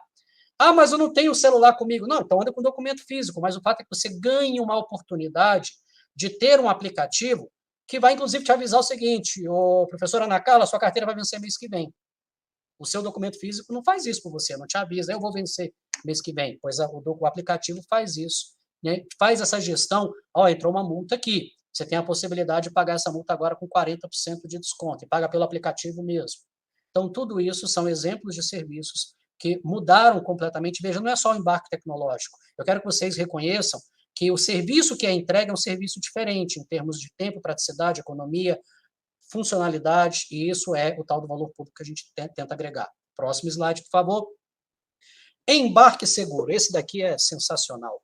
O que é o embarque seguro? É você embarcar num voo sem apresentar nada. Não tira a mão do bolso. Reconhecimento facial. Por reconhecimento facial, você faz o check-in. Ali, a tela já identifica que o Gleison é o Gleison e que ele tem um voo agendado naquele aeroporto e permite que ele acesse a sala de embarque. Na sala de embarque tem outro aparelho que vai permitir que ele entre naquele avião. Veja que um documento físico ele pode ser passado de uma mão para outra. Eu tenho no embarque com documento físico o risco do funcionário da companhia aérea não olhar o documento direito e embarcar uma outra pessoa no lugar daquela que de fato embarcou. Isso em voos domésticos é menos grave, mas em voos internacionais é gravíssimo. A pessoa pode se evadir do país, se passando por outra, com documento falso e tal, falsificar a imagem do rosto dá um pouco mais de trabalho, né? Eu sei que isso acontece nos filmes lá do Tom Cruise, lá, do Missão Impossível, mas na vida real não conheço nenhum caso ainda. Fizemos um teste com mais de 6 mil passageiros em 7 aeroportos, e ele deve estar ainda este ano em operação na ponte aérea Rio-São Paulo. A verificação física do documento gasta, em média, 9 a 10 segundos por passageiro. Esse do embarque biométrico, ele é feito em metade do tempo, 5,5 segundos. Ela vai dizer, por conta de 4 segundos? 4 segundos por pessoa, multiplica isso por 150 passageiros no avião, multiplica isso por 600 voos no dia, no aeroporto, em um aeroporto, tem um efeito no final, fora a questão da segurança. Próximo slide, por favor. E aí tem outra questão, depois que a gente centralizou o serviço, a gente começou a pensar na seguinte problemática. O governo, ele é visto pelo cidadão como uma coisa só, embora eu tenha governo federal, estadual, municipal, eu tenho diversos ministérios, autarquias, fundações, universidades, enfim, o governo continua enxergando o cidadão como diversas versões de si mesmo, ou diversos números de si mesmo. E é por isso que ele pede 6 documentos para dar a carteira de trabalho para o cidadão, porque ele tem que comprovar 6 vezes que ele é ele. O que é um governo integrado para um cidadão único? Próximo slide. É um governo que, para início de conversa, se apresenta para o cidadão numa única experiência de usuário, numa única estratégia de navegação. E ao longo dos últimos 4 anos, nós pegamos quase 600 sites que tinham identidades diferentes, nomes diferentes, regras de navegação diferentes, regras de acesso aos serviços diferentes, e convergimos todos esses domínios, sejam portais, sejam páginas internas, sejam hot sites, para um único portal, para o GovBR. Então, o governo federal hoje, ele é acessado a partir de um lugar só, que é o GovBR. Educação, é GovBR/educação. Previdência, GovBR/previdência. Qualquer experiência que o cidadão tiver com o governo federal é através de uma identidade visual unificada. Próximo slide, por favor. A plataforma GovBR tem a conta, vou falar dela agora, tem o aplicativo, tem o serviço, já falamos um pouco deles, e permite também a prática de assinatura, sem sair de casa. Vamos falar dessas 4 dimensões: conta, aplicativo, serviços e assinatura. Vai lá. Conta. Próximo, Fernando. A conta. Próximo. A conta é uma identificação que permite que o cidadão comprove por meios digitais que ele é ele uma vez só. A conta tem 3 níveis. Ela tem um nível bronze, em que o nível de segurança é basicamente senha. É cadastramento, login e senha. Muito frágil, você pode esquecer a senha, alguém pode roubar a sua senha, e por ser frágil, ela só permite o acesso a um número restrito de serviços. Aí eu tenho o nível prata, eu vou subindo o nível de exigência na verificação. Eu já combino aquilo com biometria, com uma verificação biométrica, com a conferência de dados numa base cadastral. E eu tenho o nível ouro, que permite acesso a todos os serviços e que o cidadão ele já entra direto por meio do aplicativo nos serviços que são acessados por biometria. Próximo slide, por favor. Então, estão aí os 3 níveis de serviço. O cidadão ele escolhe qual é o nível que ele tem que ter, mas dependendo do serviço, ele tem que ter um nível mais alto. Por exemplo, o Banco Central, em março, disponibilizou aquele consultas a receber, consulta valores a receber, saber se você tinha saldo esquecido em conta corrente. Para acessar, tinha que ter uma conta GovBR e tinha que ser padrão prata ou ouro. Inscrição no Enem, prata ou ouro. Inscrição no SISU, declaração de imposto de renda pré-preenchida, todos esses serviços são acessados pelos níveis mais altos. A vantagem é que quanto mais a gente estimula o uso de biometria, mais seguro é, né? Porque mesmo que te roubem o celular, mesmo que te roubem os dados, precisa ter a entrada com a biometria para poder acessar os serviços mais sensíveis. Próximo. Quantas contas, como é que é o passo a passo? Você entra lá no portal GovBR, tem um processo de cadastramento. Se for pelo nível mais alto, tem uma experiência que a gente chama de liveness, né? Você colher a imagem do rosto, tal, mostrar que ali não é uma imagem estática, né? Não é um robô, e isso vai para um banco de dados que o cidadão tem que consentir, que fica sob a gestão do SERPRO, e a gente depois, na hora que o cidadão precisar consumir o serviço, faz o batimento daquele padrão biométrico que é imputado, seja digital, seja a imagem do rosto, com aquele que está gravado na base. Né? E através dessa conta e desse serviço, você pode acessar vários dos serviços digitais do governo. Próximo. Quando a gente começou essa jornada da conta, lá em janeiro de 19, nós tínhamos 1.700.000 contas no GovBR. Hoje nós temos 133 milhões de contas no GovBR. Para alguém ter uma noção adequada de que são 133 milhões de contas, isso corresponde a 80% da população adulta. Significa que aqueles 152 milhões de pessoas que acessam a internet lá do CETIC-BR, da pesquisa do CETIC-BR, eu tenho apenas 19 milhões que não têm conta no GovBR. 133 milhões de pessoas têm contas. Dessas aqui, 40 milhões têm contas nível prata ou ouro. Próximo slide, por favor. A identidade digital é exatamente esta verificação biométrica associada à conta GovBR, que dá ao cidadão a possibilidade, inclusive, dele ter uma wallet de documentos digitais, a sua carteira digital de trabalho, de trânsito, de alistamento militar, o seu CPF, a sua identidade digital, aquilo que se carregava numa carteira física, você hoje carrega numa wallet de celular. Todos esses documentos têm validade legal, tal qual o documento físico. Você embarca no avião, você parado numa blitz, você mostra o documento, você acessa um órgão público com um documento digital, se você assim preferir, além da possibilidade de que esta verificação de que você é você possa ser feita a partir das contas que você já mantém em algum dos bancos. Ou seja, os bancos estão fazendo também esse trabalho de batimento, de conferência de que a pessoa é ela própria. E isso tudo vai gerar segurança, inclusive, nas suas ações de compras, né, como cidadão, pessoa física. Próximo slide. Loja única de aplicativos. Houve uma febre, um período em que cada ministério queria ter o seu aplicativo. A gente continua permitindo que cada um tenha o seu aplicativo, mas fica tudo num lugar só. E isso garante que aquele aplicativo é um aplicativo verdadeiro e não um aplicativo fake. Então, esta loja única de aplicativos GovBR garante, né, dá a segurança de que são, de fato, os aplicativos do governo federal, além de que, com a conta GovBR, você entra em qualquer aplicativo do governo federal. Próximo slide. Onde posso usar meu aplicativo? Para todas essas funcionalidades, quem é beneficiário do INSS, fazer prova de vida, carregar os documentos digitais, que é uma coisa que eu estava falando, aumentar o nível da conta, assim por diante. Próximo. Assinatura. Para vários serviços, o cidadão precisa assinar. Já existe a possibilidade de você assinar digitalmente. Você pode abrir e fechar a empresa sem sair de casa. Algumas juntas comerciais, né, a Junta Comercial de São Paulo, por exemplo, foi a primeira a implantar no Brasil essa possibilidade de assinatura digital, e a gente tem feito tem assistido a um processo de abertura e fechamento abertura principalmente de empresas num prazo cada vez menor por essas funcionalidades de assinatura digital que também tem mesma validade legal. Próximo. São mais de 1 milhão de assinaturas digitais por mês. Adiante. E aí nós temos, né, agora com 5 mil serviços, 133 milhões de usuários, 1 milhão de assinaturas por mês, aplicativo e tudo mais, todo um cuidado de olhar para a experiência do cidadão. Como é que o cidadão está enxergando, como é que ele está transitando entre esses serviços, quais são os serviços bons, quais são aqueles que não são tão bem avaliados. Então, a gente realiza aqui oficinas. Igual uma montadora faz uma oficina antes de lançar um carro novo, a gente anda fazendo aqui oficina para escutar o cidadão antes de lançar o serviço.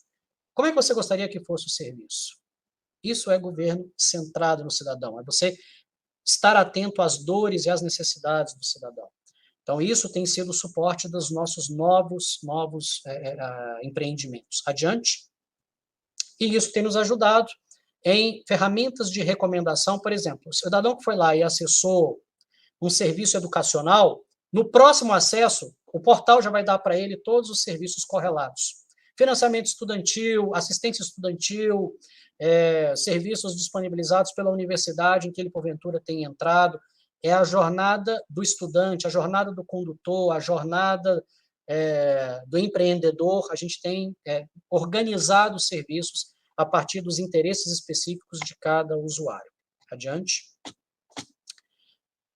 Como é que isso se retrata nos nossos 2 últimos slides? Como é que isso se retrata no nosso posicionamento no cenário internacional? Por favor. Em termos de oferta de serviços digitais, o último levantamento de 2 anos atrás, o Brasil tinha alcançado a sua melhor posição histórica, 20º lugar entre 190 países analisados, esse ranking é das Nações Unidas.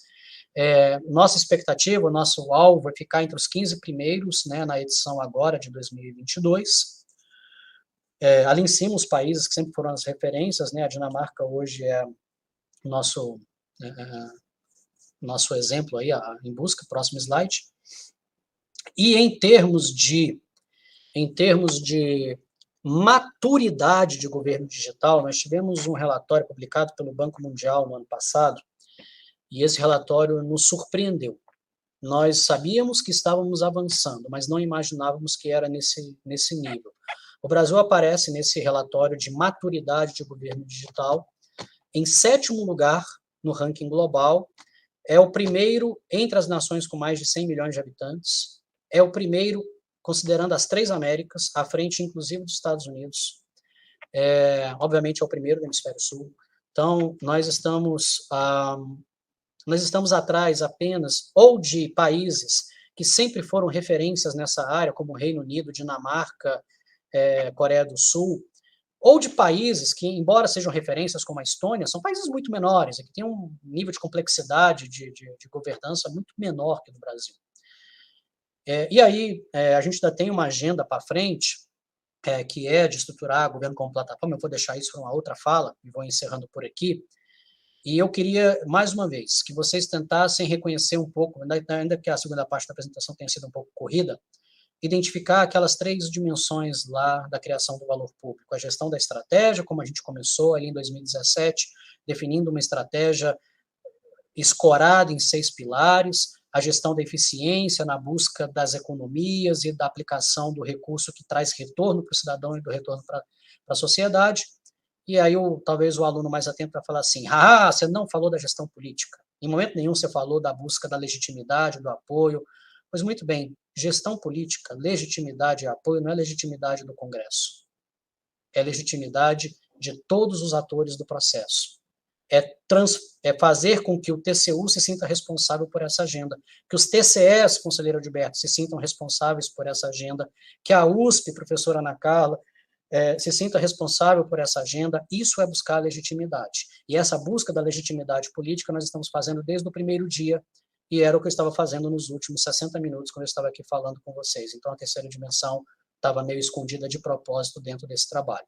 Por que isso é importante? Talvez seja importante, hoje, a dimensão mais importante das 3, porque eu vou me atrever a falar uma heresia aqui. Chegar em 7º lugar é fácil. A heresia é porque não é fácil. É um trabalho árduo de muitas pessoas que não aparecem aqui na tela, que estão me assistindo aqui, que é a minha equipe que está aqui do lado, de diversos secretários. Aqui eu faço um registro público ao secretário Luiz Felipe Salim Monteiro, atual presidente da Cateno, foi secretário de governo digital nos últimos 3 anos, foi o secretário ainda no final do governo Temer. O maior orgulho que eu tenho é de ter levado o então diretor Luiz Felipe Salim para se tornar o secretário dessa área. Talvez tenha sido, em termos de gestão, uma das decisões mais felizes que eu tomei ao longo dos últimos 30 anos. mas, como eu estava dizendo, chegar aqui é, entre aspas, fácil, e cair dessa posição é mais fácil ainda.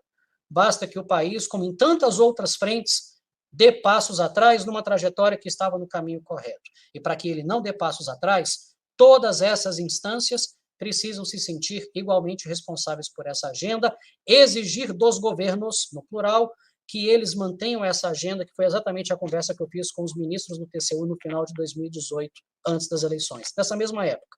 E uma conversa que eu farei de novo agora. Ministros, independentemente de quem seja o presidente daqui a 6 meses, esta agenda não pode dar passos atrás. Esta agenda tem que continuar o seu caminho, né, porque é isso que vai nos fazer virar não só o líder das Américas, mas talvez o líder global, né, em pelo menos uma área. O cidadão tem que ter orgulho, o cidadão brasileiro tem que ter orgulho de um ranking que não seja o ranking do PISA, porque aquele não dá orgulho para ninguém, que não seja o ranking do mapa da violência, porque aquele só nos enche de vergonha. Esse daqui é um ranking que nos dá orgulho. E na hora que a gente consegue falar pelo menos de alguma coisa no nosso país com orgulho, talvez a gente tenha descoberto o caminho para resgatar a confiança dos cidadãos nos governos e passar a ter uma ferramenta para enfrentar esta crise das confianças. Pessoal, muito obrigado. Era esse minha intenção. Espero não ter abusado da paciência, não ter aborrecido demais a cada um de vocês. Fico à disposição aqui para os debates. Então, não sei se a Carol fala, eu falo direto, né, Carol? Então, só cumprimentar o Dr. Gleison, realmente foi uma... Ele disse que ia dar uma aula, eu achei que ele estava exagerando, mas de fato foi uma aula e tanto. Foi sensacional, Dr. Gleison, porque é muito prático. Enquanto o senhor falava, eu abri aqui meu aplicativo, porque é interessante isso, né? O concreto a gente aprende muito mais. Abri meu aplicativo aqui, que olha, já sou padrão ouro, nível ouro, viu, no meu Gov aqui, e é extremamente relevante, extremamente útil. Quem está usando o serviço público todo dia, outro dia eu tive que viajar, já no aeroporto aqui de Fortaleza, para o exterior, então, na hora de mostrar o passaporte, já foi direto, já foi a forma de passar por nenhum balcão, né? Só apresentei, como nos Estados Unidos, tem vários aeroportos há algum tempo já, você mostra só o passaporte, ele lê a sua imagem, então não tem nem tanto na chegada quanto na saída, foi extremamente rápido. E esse aplicativo Gov realmente é muito bom. Essa exposição eu achei muito interessante, porque além da parte inicial também foi um verdadeiro guia, um roteiro, né? A partir desse livro do Mark Moore, Creating Public Value, não é isso? Ele mostra um guia que pode servir para todo mundo que trabalha na administração pública, até no setor privado, como fazer as coisas bem, né? Gastar um bom tempo em planejamento, depois ter uma estratégia das várias etapas. Então, eu achei muito interessante a sua exposição por isso também. Agora, eu queria perguntar, professor, Dr. Gleison, assim, insistindo um pouco nessas assimetrias, não apenas regionais no Brasil, né, estaduais, mas também pessoais. Eu estava até conversando sobre isso agora, nesse final de semana, lá no IDP, tem um grupo lá que eu participo, o pessoal do IDP, junto com o pessoal da UNB, que é um grupo de estudos de Direito e Economia, um pessoal muito interessante e tal. E muita gente, assim, desanimado com o país, né, apontando muito os problemas do país, e eu exatamente ia nessa linha, olha, gente, peraí, quem anda pelo mundo sabe que o Brasil tem muito problema, claro, mas tem muita coisa bacana também. E que problema não é só aqui no Brasil. A gente olha, por exemplo, desigualdade nos Estados Unidos, é enorme, né? É impossível você andar numa cidade americana grande, por exemplo, em Dallas, 100 metros tem uma pessoa pedindo esmola. E é uma das cidades mais ricas dos Estados Unidos. Então tem muita desigualdade também, tem muito problema com droga, não é só aqui.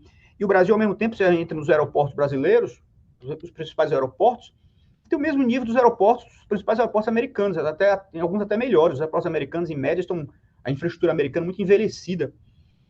Então, o Brasil, em alguns aspectos, até melhor do que ele. Nessa parte digital, você mostrou esse índice aí, o Brasil em 7º lugar, primeiro das Américas, pelo que eu entendi, na frente dos Estados Unidos também. Mas, ao mesmo tempo, voltando para a parte da simetria. Eu tenho uma experiência concreta, eu gosto muito dessa experiência concreta, contei aquela primeira que tive aqui para um diploma, mas outro dia o governo do estado fez um programa que era era um recadastramento dos servidores, era tudo digital, exatamente nesse sentido, olha, vai ter tudo digital agora. Gente, era tão difícil aquilo, que eu disse assim, olha, gente, eu liguei para o secretário, assim, até um pouco aborrecido, que era a 4ª vez que eu tentava, e disse para ele, olha, desde que eu me entendo por gente, eu lido com tecnologia, não sou nenhuma pessoa, um neófito em tecnologia, nenhuma pessoa que tem repugnância por tecnologia, ao contrário, todo dia, desde que eu me entendo por gente, já fiz curso de programação, já desde a época do CP500, veja como já sou antigo, mas sempre me atualizando, gosto muito disso. E estava tendo uma dificuldade enorme. E ele, para poder eu conseguir terminar o cadastramento, ele teve que colocar uma tutora comigo, uma pessoa assim. Eu digo, imagina as demais pessoas, né? As pessoas que não estão no dia a dia com isso, que tem... Eu pensei no meu pai, por exemplo, né? Como é que ele vai conseguir fazer? Na minha mãe, as pessoas que não estão no dia a dia com isso. Então, a minha pergunta, assim, mais um questionamento, como é que tem sido isso, essa estratégia de lidar com as dificuldades também? Quais são os principais desafios desse país tão desigual, tão assimétrico, doutor Gleison? Como é que vocês têm feito isso? Apesar esse Gov, usei, é bem mais simples que esse aqui que eu falei há pouco, mas ele tem dificuldades também. Eu tive algumas dificuldades que, sabe, na hora de fazer, na segunda tentativa eu consegui, enfim, não é tão trivial assim como parece à primeira vista, embora seja mais fácil do que essa minha experiência aqui do governo do Estado. Ele também não é tão trivial assim, foram vários passos, várias tentativas até eu conseguir acertar. E outra questão também interessante, eu estava vendo uma entrevista do Cass Sunstein. Cass Sunstein o pessoal da área do direito conhece bem, mas quem não é, talvez não conheça, é um cara muito importante, porque ele é um grande jurista, professor da Universidade de Harvard, e ele teve um papel muito importante no governo do presidente Barack Obama. Ele liderou um escritório lá, que era para melhorar a qualidade do serviço público, e principalmente essa transformação digital. Ele conta várias dificuldades que ele teve. Uma delas, até uma surpresa para ele, é que os registros médicos, quando você ia fazer uma consulta, o médico passava a registrar aquilo tudo em nuvem, nos sistemas, e aquilo, qual é a ideia? A ideia é que você, quando fosse outra vez no médico, já estava tudo registrado, se fosse na farmácia, já sabia qual era o seu remédio, enfim, ficou tudo integrado. E começou a ter reclamação dos médicos, começou a cair a qualidade dos serviços médicos. Grande surpresa. Que é para melhorar aquela história que você falou, doutor Gleison, sobre digitalizar a burocracia. Então, aquilo era para melhorar. E estava piorando a qualidade do serviço médico. O que houve? E aí ele começou a entrevistar vários médicos, eles disseram o seguinte, olha, nós estamos perdendo tanto tempo tendo que preencher sistemas, formulários, que está sobrando menos tempo para a atividade finalística, que é atender o paciente que está doente. A gente tem um tempo médio de atendimento, e estou gastando muito tempo para isso, para preencher formulários, para ficar registrado. Então, isso, ele não esperava por esse problema, e o fato é que é um problema concreto que ele relatou, que ele viveu. Então, é um pouco, aproveitar para perguntar essa oportunidade, que desafios, como é que você tem encontrado, que dificuldades tem encontrado, né, e que estratégias foram feitas para enfrentar isso, né, essas assimetrias tão grandes, inclusive entre as pessoas, né, pessoas que são... A exclusão digital no Brasil é muito grande, gente que não tem nenhuma familiaridade, apesar de ter até uma coisa é você ter o smartphone, outra coisa é saber usar o smartphone. Né? Eu lembro pelo meu pai, pelo uso básico, é um telefone básico para isso. Né? Muita gente tem muita dificuldade enorme para usar, de fato, explorar todas as potencialidades que ele tem. Então, qual é a estratégia que vocês têm para isso e que desafios, quais são os próximos passos, né, para continuar essa trajetória que tem sido tão bem sucedida até aqui? Obrigado, professor, doutor Gleison, parabéns outra vez, grande exposição. Agora chega a professora Ana Carla, vai falar, né, depois o professor Luciano. Bom, eu e o professor Luciano aqui, a gente trabalha em dupla na universidade e fora da universidade em projetos de inovação no governo, né? A gente estava aqui felicíssimo, ouvindo as falas, e os últimos 2 eventos do IRB que fizemos foram 2 eventos que nos causaram muita satisfação. Porque aqui da universidade, e mesmo no serviço público que atuamos, a gente sempre tem uma visão... na universidade, uma visão acadêmica, enfim, da revisão da literatura, das coisas mais relevantes que tem se pensado, né, o famoso estado da arte, e no exercício que a gente tem no serviço público, implantando projetos de inovação, a gente tem também um foco, uma lente local, das dificuldades locais, muitas delas se repetem em relação ao seu relato, e outras são diferentes, enfim. Mas o que eu penso é que pessoas que acolhem projetos desse, como você e sua equipe, né, que é uma grande equipe, acolheram, e pessoas como eu, o professor Luciano, e a equipe que nós temos aqui, por exemplo, na Escola de Contas do Tribunal de São Paulo, são pessoas que trabalham com uma fé muito grande porque se a gente for utilizar os indicadores pregressos como demonstrativo de que a gente conseguirá chegar naquilo que a gente enxerga, e de fato a gente enxerga um lugar onde chegar, a gente desistiria no caminho, né? Então, existe uma fé muito grande. É claro que a técnica do gerenciamento de projetos, é claro que a técnica do ciclo de projetos, é claro que a técnica orçamentária, é claro que a técnica de planejamento estratégico nos acompanha e nos ajuda, mas ela não é suficiente para fazer essa transformação se a gente não tiver a sorte de ter uma equipe que vá conosco naquilo que no início nos chamam de loucos, né? E se a gente não tiver essa persistência, essa insistência e essa fé de que a gente vai chegar onde quer. Então, ouvir a sua fala, depois de ter ouvido no último evento do IRB, a fala do ministro Benjamin Zimler, em que ele fez, a gente tem uma especialização que é IRB e USP sobre inovação e auditoria no setor público. E uma das perguntas que a gente fez para o ministro nesse evento é como que o controle externo não pode funcionar como sendo um elemento de estagnação da inovação, de estagnação da mudança de processos pelo medo do gestor. Não era especificamente em transformação digital de governos que falavam, mas falávamos de inovação. E transformação digital de governo é uma grande inovação, né? Um grande laboratório de inovação do setor público. E ele fez um relato de vários e vários e vários casos práticos em que a legislação lida de forma seca não permitiria aquele modelo de inovação do setor público e que os ministros aceitaram que fosse feita e não só aceitaram que fosse feita, como acompanharam os resultados finais, levando à consolidação disso na administração pública e à transformação da lei. Né? E hoje a legislação aceita. Então, ver ministros com a cabeça do ministro Zimler, ver servidores de carreira como você e tantos outros que estão aí ao seu lado, nesse processo de transformação digital do governo, é algo que para a gente soa não como música, mas música da melhor qualidade, uma grande orquestra.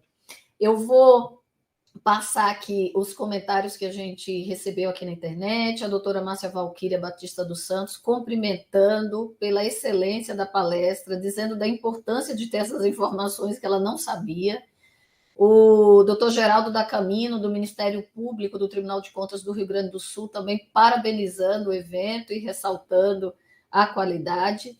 E aí nós temos duas perguntas da Viviane Maria Simas Silva, Portugal, em que ela dá bom dia e ela pergunta como fica a implantação digital se os cidadãos não têm letramento e oportunidade de estudar? É a primeira pergunta. E a segunda, com relação aos dados livres, como fica a proteção dos nossos dados? Tema sensível quando a gente fala de transição digital de governos. Por favor, secretário, fique à vontade para responder. Vamos lá, vou começar reagindo aqui às duas colocações do conselheiro Adilberto. Primeiro, essa dificuldade de nós termos um serviço público digital de padrão homogêneo no Brasil inteiro, porque nós temos, como falamos desde o início, realidades muito diferentes quando a gente transita do nível federal para o nível estadual e para o nível municipal, e também quando saímos das capitais e cidades de maior porte para as regiões mais interioranas do país, com maior dificuldade não só de recursos de modernização da gestão pública, mas também de disponibilidade de infraestrutura tecnológica e de conectividade. Eu acho que nós não podemos, tem algumas questões aqui que são importantes, e todas elas dariam margem a um outro debate com a mesma duração como esse. Então, se eu aqui acabar ficando na superfície em algum tema, já quero deixar claro que isso se deve muito aqui ao pouco espaço de tempo que nós temos. Mas um ponto que eu queria trazer é, nós não podemos esperar que as condições de infraestrutura tecnológica sejam as ideais para começar um trabalho de transformação digital de governo, porque essas transformações, essas condições ideais de infraestrutura tecnológica podem nunca vir país que já se depara com questões do século XXI. Então, nós não podemos falar, primeiro eu vou resolver saneamento, primeiro eu vou resolver a qualidade das estradas, primeiro eu vou resolver a questão do letramento, a questão da alfabetização dos nossos alunos, e aí só depois eu vou mergulhar numa jornada de transformação digital. nós vamos perder o bonde da história, nós vamos ficar num descompasso ainda maior com os outros países, como estávamos na época em que várias nações discutiam os padrões de governo eletrônico e de acessibilidade na internet. Nós temos uma frente de trabalho, que eu não falei aqui por falta de tempo, que é a Rede GovBR, Todas as soluções que nós construímos, de login único, de assinatura digital, de apps, de apps, de interoperabilidade de bases, todas essas soluções elas são gratuitas. Obviamente, para algumas delas, tem um custo de manutenção do serviço, mas também, obviamente, não existe direito autoral em nenhuma dessas soluções, porque é um produto público que está disponível para qualquer outra entidade pública. Com alguns estados, nós já conseguimos firmar acordos de cooperação, de modo que o estado pode usar toda a nossa infraestrutura para os serviços que aquele estado presta. Aqui no Distrito Federal, por exemplo, com a minha conta GovBR, eu acesso os serviços do Distrito Federal. Eu não preciso criar uma conta nova no GDF, Governo do Distrito Federal, para pagar IPVA, para pagar IPTU, para poder pegar certidões negativas que são emitidas por órgãos, pela Junta Comercial do Distrito Federal. Outro dia eu fui assinar um documento na Junta Comercial do Distrito Federal e tinha a opção assinar com o GovBR. Eu achei aquilo sensacional, porque eu não precisei um lugar a menos para eu criar uma senha, criar um padrão, ter uma experiência ruim, uma experiência difícil. Em que nós estamos investindo? Em ampliar esta rede de colaboração, de modo que a gente possa ter o país inteiro, pelo menos no que diz respeito ao governo digital, caminhando junto. Isso envolve algum grau de despreendimento, né? Envolve, de repente, um Estado falar, poxa, mas eu investi tanto na minha solução, aí agora eu vou abrir mão da minha solução para adotar a de vocês. Assim, mas vamos olhar o que o cidadão prefere. Ele prefere conviver com 2, 3, 10, 15 soluções diferentes, ou ele prefere ter uma solução só para fazer tudo?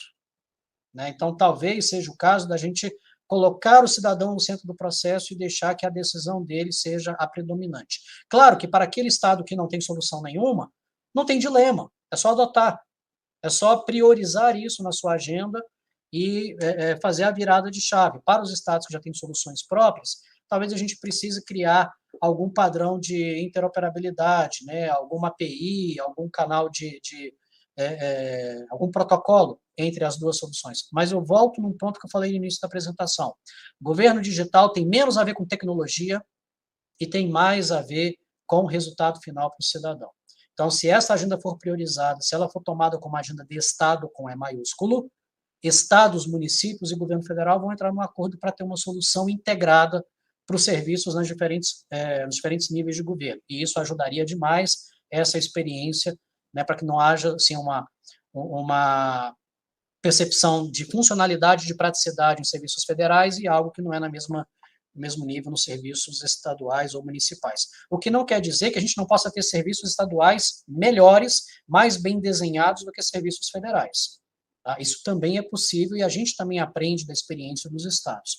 Segundo ponto do conselheiro Gilberto, como é que a gente faz para que essa experiência seja acessível também para aqueles que não são nativos digitais, os mais velhos? Bom, isso vai muito da parte final da minha apresentação, daquela história lá das oficinas que a gente faz, da recomendação e da pesquisa e do planejamento, antes de um serviço vir a público, antes dele ser colocado em operação.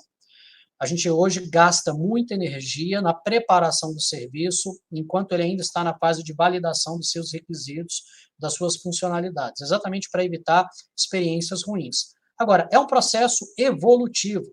O nosso aplicativo GovBR, se hoje ele ainda tem espaço para melhoria, imagina a primeira versão dele. Ela recebeu críticas variadas, justas, e foi com essas críticas que a gente aprendeu. Foi a partir desta reação negativa que a gente conseguiu fazer o controle de versões e subir versões cada vez melhores. Agora, isso é com tudo na vida. Os primeiros celulares também eram desse tamanho, né? E tinha uma memória desse tamanhozinho. Hoje a gente tem celulares menores e com capacidade de processamento muito maior. Isso é o natural do desenvolvimento científico e tecnológico. Então, esse trabalho de jornadas do usuário, de experiências laboratoriais, de experiência de UX, são muito úteis dentro desse processo. Falando um pouco primeiro dessa questão de dados pessoais. Bom, junto com o processo da transformação digital, nós tivemos a publicação da LGPD, da Lei Geral de Proteção de Dados. E tem uma outra área da nossa secretaria que cuida de política de segurança e privacidade da informação. Primeiro, segurança da informação. Vamos falar primeiro de segurança da informação. O que acontece quando a gente tem esse monte de dados, inclusive imagem, biometria facial do servidor, tal, em banco de dados, e o risco disso vazar? Vamos lá. Esta é uma realidade que aflige, eu diria até igualmente, governos, empresas e organizações sem fins lucrativos. Nós temos assistido a episódios de vazamentos de dados do governo, de empresas e de organizações sem fins lucrativos. Ano passado, Mark Zuckerberg teve que se explicar no Congresso americano pelo vazamento de dados do Facebook. Né? E aí vai dizer que o Facebook não tem dinheiro para investir numa estratégia de segurança da informação. Governos inteiros, no ano retrasado, nós tivemos uma situação de invasão em massa, um hackeamento em massa de vários sites de governos do leste europeu. E temos assistido a diversos episódios que também atingem o governo brasileiro nos seus mais diversos níveis. A Economist Intelligence, que é a divisão de aconselhamento empresarial da Economist, publicou um caderno, agora em fevereiro, mais ou menos, elegendo a segurança cibernética como um dos grandes trainings desse ano, ou seja, um dos assuntos que vai ficar ali na crista da onda das discussões e da ordem de preocupações, e a Economist estava se referindo a governos, estava se referindo a empresas. Então, segurança da informação é o nosso grande desafio daqui para frente. Já era há algum tempo, não é daqui para frente, mas ela ganha escala na medida em que os serviços vão virando digitais também. O Enem, eu vi o Enem em dois momentos. Eu vi o Enem antes dele ser utilizado como ferramenta de ingresso na universidade e depois. Antes dele ser utilizado como ferramenta de ingresso na universidade, ele só era um exame de proficiência. Ninguém se preocupava em fraudar a prova do Enem.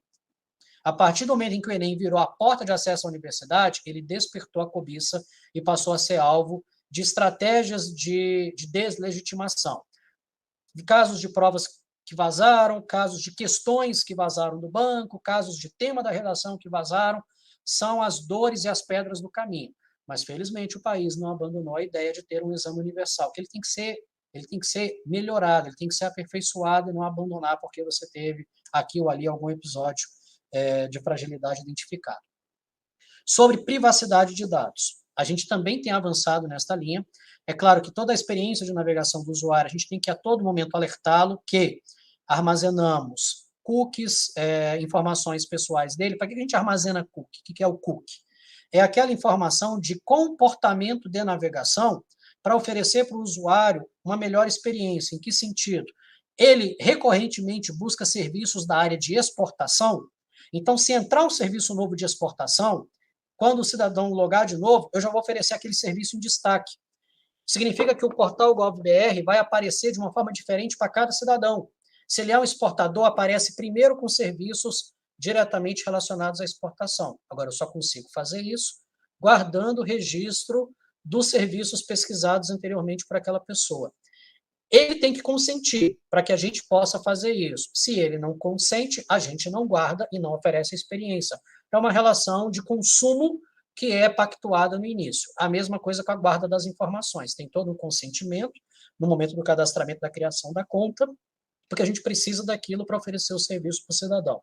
Se você for fazer compras em qualquer lugar, sabe, de material esportivo, de varejo, seja numa grande varejista, seja na livraria, em qualquer lugar. Se você for comprar pneu para o seu carro pela internet, vai ter essa mesma situação de ter que deixar dados ali e de ter que aceitar cookies. Em alguns casos até pior, porque tem que deixar os dados do cartão de crédito e aí a todo momento você tem situações de que alguma empresa permitiu o vazamento dos seus dados de cartão e você tem que ficar trocando de cartão de crédito toda hora.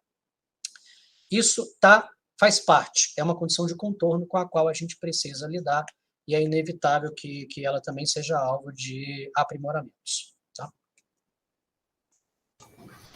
Secretário, excelente aqui a palestra, vários comentários, né? Então, alguns destaque aqui. conselheiro substituto Maranhão, Antônio Blackout, dizendo exposição bem didática, conteúdo riquíssimo, parabenizando. Também a conselheira substituta do Tribunal de Contas do Rio Grande do Sul, Daniela Zago, excelente evento, parabéns ao palestrante e a todos envolvidos. Temos uma pergunta que acabou de ser respondida, na pergunta Yasmin, que é a preocupação, sempre a preocupação com a questão da segurança do dado, da biometria, etc., que já foi bem colocada. E temos aqui uma pergunta do Murilo, e eu quero aproveitar também um pouco essa pergunta, eu acho que o tema é riquíssimo, né? Então, mais uma vez, parabenizar o secretário e toda a equipe, né? Um trabalho hercúleo e que está sendo feito, e não foi uma desculpa para não encarar esse desafio tão grande, né?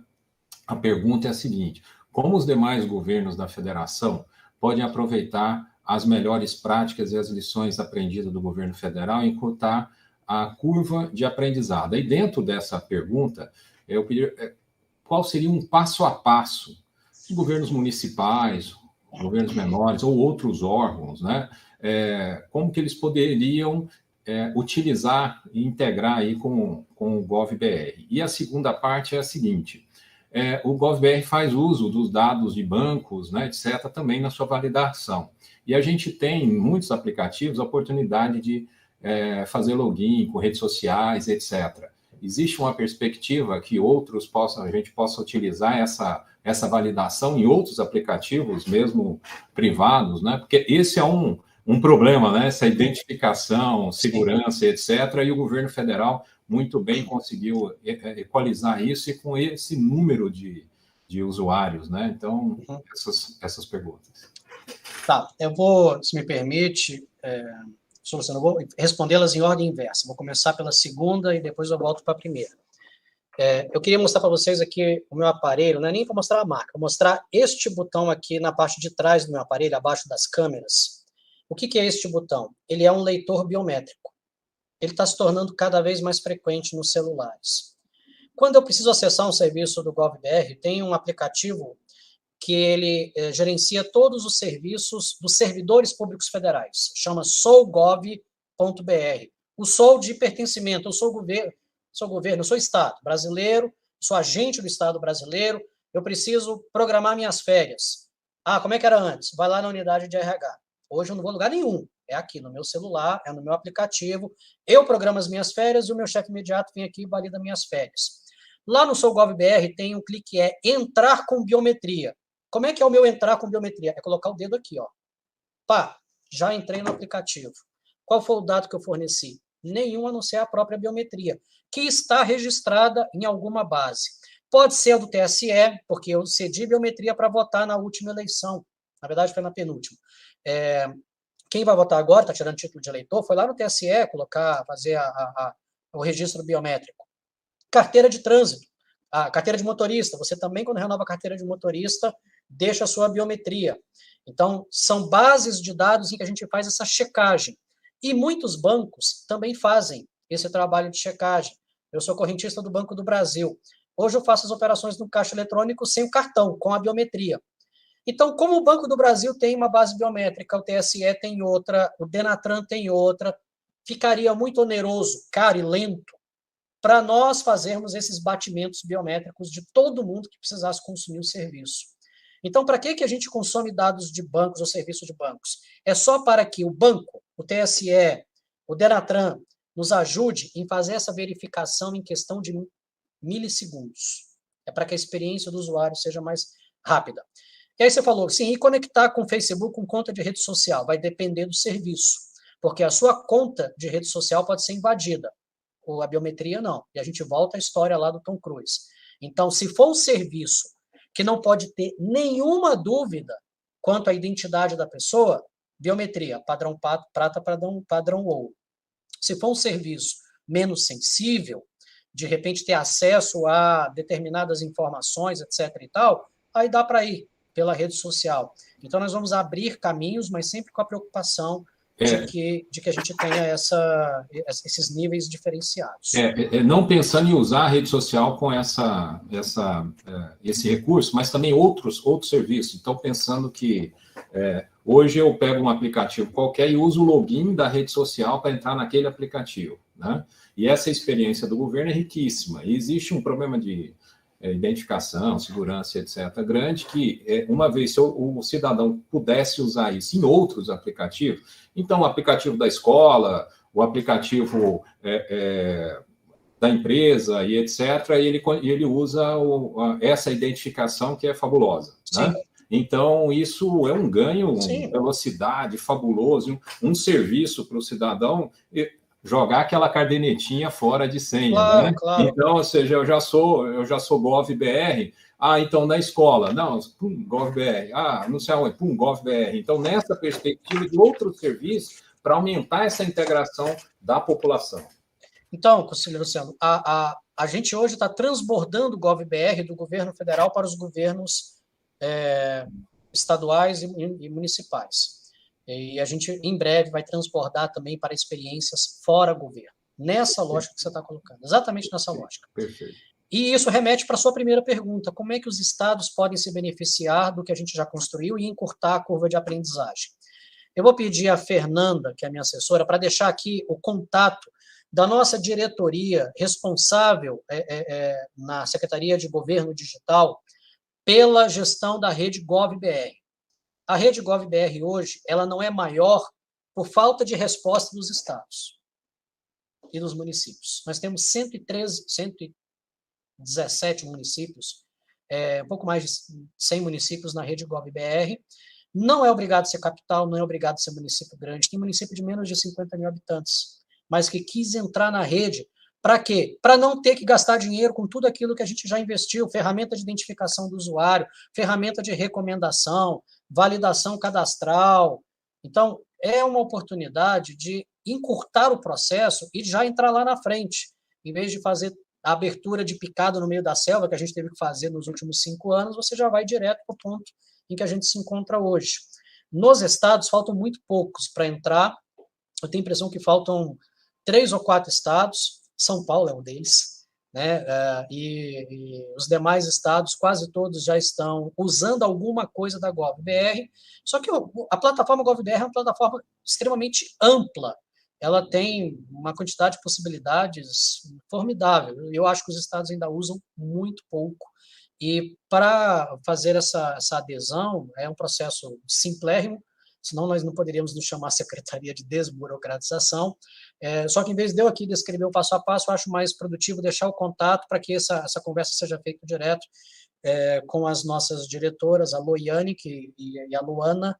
A Luana é a diretora, a Loiane é a coordenadora geral da área, que, inclusive, nos ajudaram aqui a montar essa apresentação. Quero dizer que vocês são cobaias, essa apresentação foi montada depois do convite da professora Ana Carla, em tempo recorde, não teve nenhuma preparação prévia.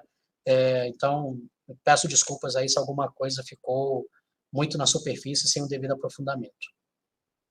Bom, meio-dia, não sei se a gente também já não pode ir se encaminhando aqui, acho que para o encerramento. Isso, secretário, queremos agradecer muito a sua presença nessa aula e nessa palestra com essas 2 missões, e dizer que, assim, aquilo que estudávamos daqui de longe, do que estava sendo feito aí, só nos encantou muito mais, e que a Universidade de São Paulo está de portas abertas para receber sua equipe, para a gente fazer mais atividades juntas e fazer com que isso possa ser multiplicado pelo país, pelo potencial que tem de liderar, vamos dizer, temas, e isso em conjunto com o Instituto Rui Barbosa. Essa união aqui nessa tela não é sem motivo. O recém-criado comitê pelo conselheiro Edilberto Pontes, o recém-criado comitê de inovação, transformação digital de governos e avaliação de políticas públicas no IRB, que é o braço acadêmico dos tribunais de contas de todo o país, tem um sentido. Então, essa união da USP,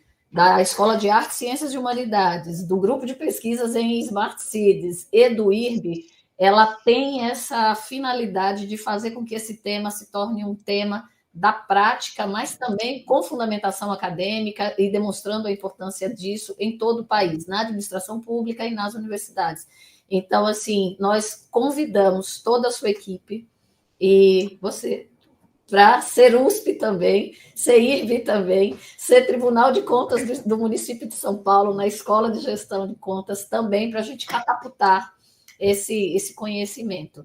Muito obrigado. Eu quero registrar aqui uma última manifestação do conselheiro Antônio Malheiro, do Tribunal de Contas do Acre, que é membro deste comitê no IRB e que também parabeniza essa palestra, essa aula que foi dada aqui. Passo a palavra ao conselheiro Edilberto para que ele possa encerrar os trabalhos, agradecendo muito a todos que nos assistiram até aqui. A live manteve-se firme e forte de começo ao fim, quer dizer que as pessoas gostaram do que ouviram. Conselheiro Edilberto, se me permite rapidamente, queria aqui indicar a diretora Luana Roncarati, é a diretora de portfólio da nossa Secretaria de Governo Digital, no Quem é Quem, do Ministério da Economia. Se você digitar no Google, Ministério da Economia, Quem é Quem, na verdade, pelo GovBR também você chega mais rápido, tem os dados de e-mail da Luana, telefone, então inundem lá o e-mail da Luana com os pedidos aí de interlocução com os estados, tá? Diretora de portfólio da Secretaria de Governo Digital. Muito obrigado.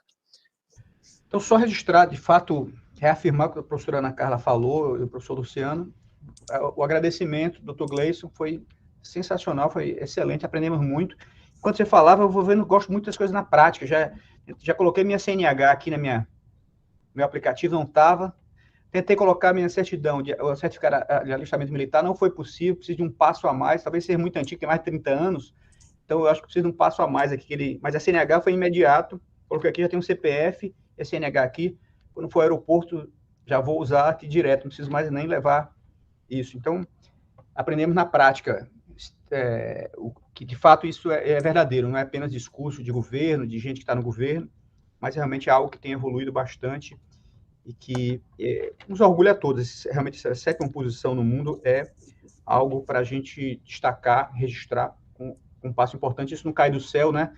Nada cai do céu, as coisas são realmente fruto do trabalho, de muito esforço, de muita gente dedicada, muitas instituições, muito trabalho focado, dirigido. Então, parabéns ao senhor e toda a sua equipe por esse trabalho fantástico, magnífico que tem sido feito.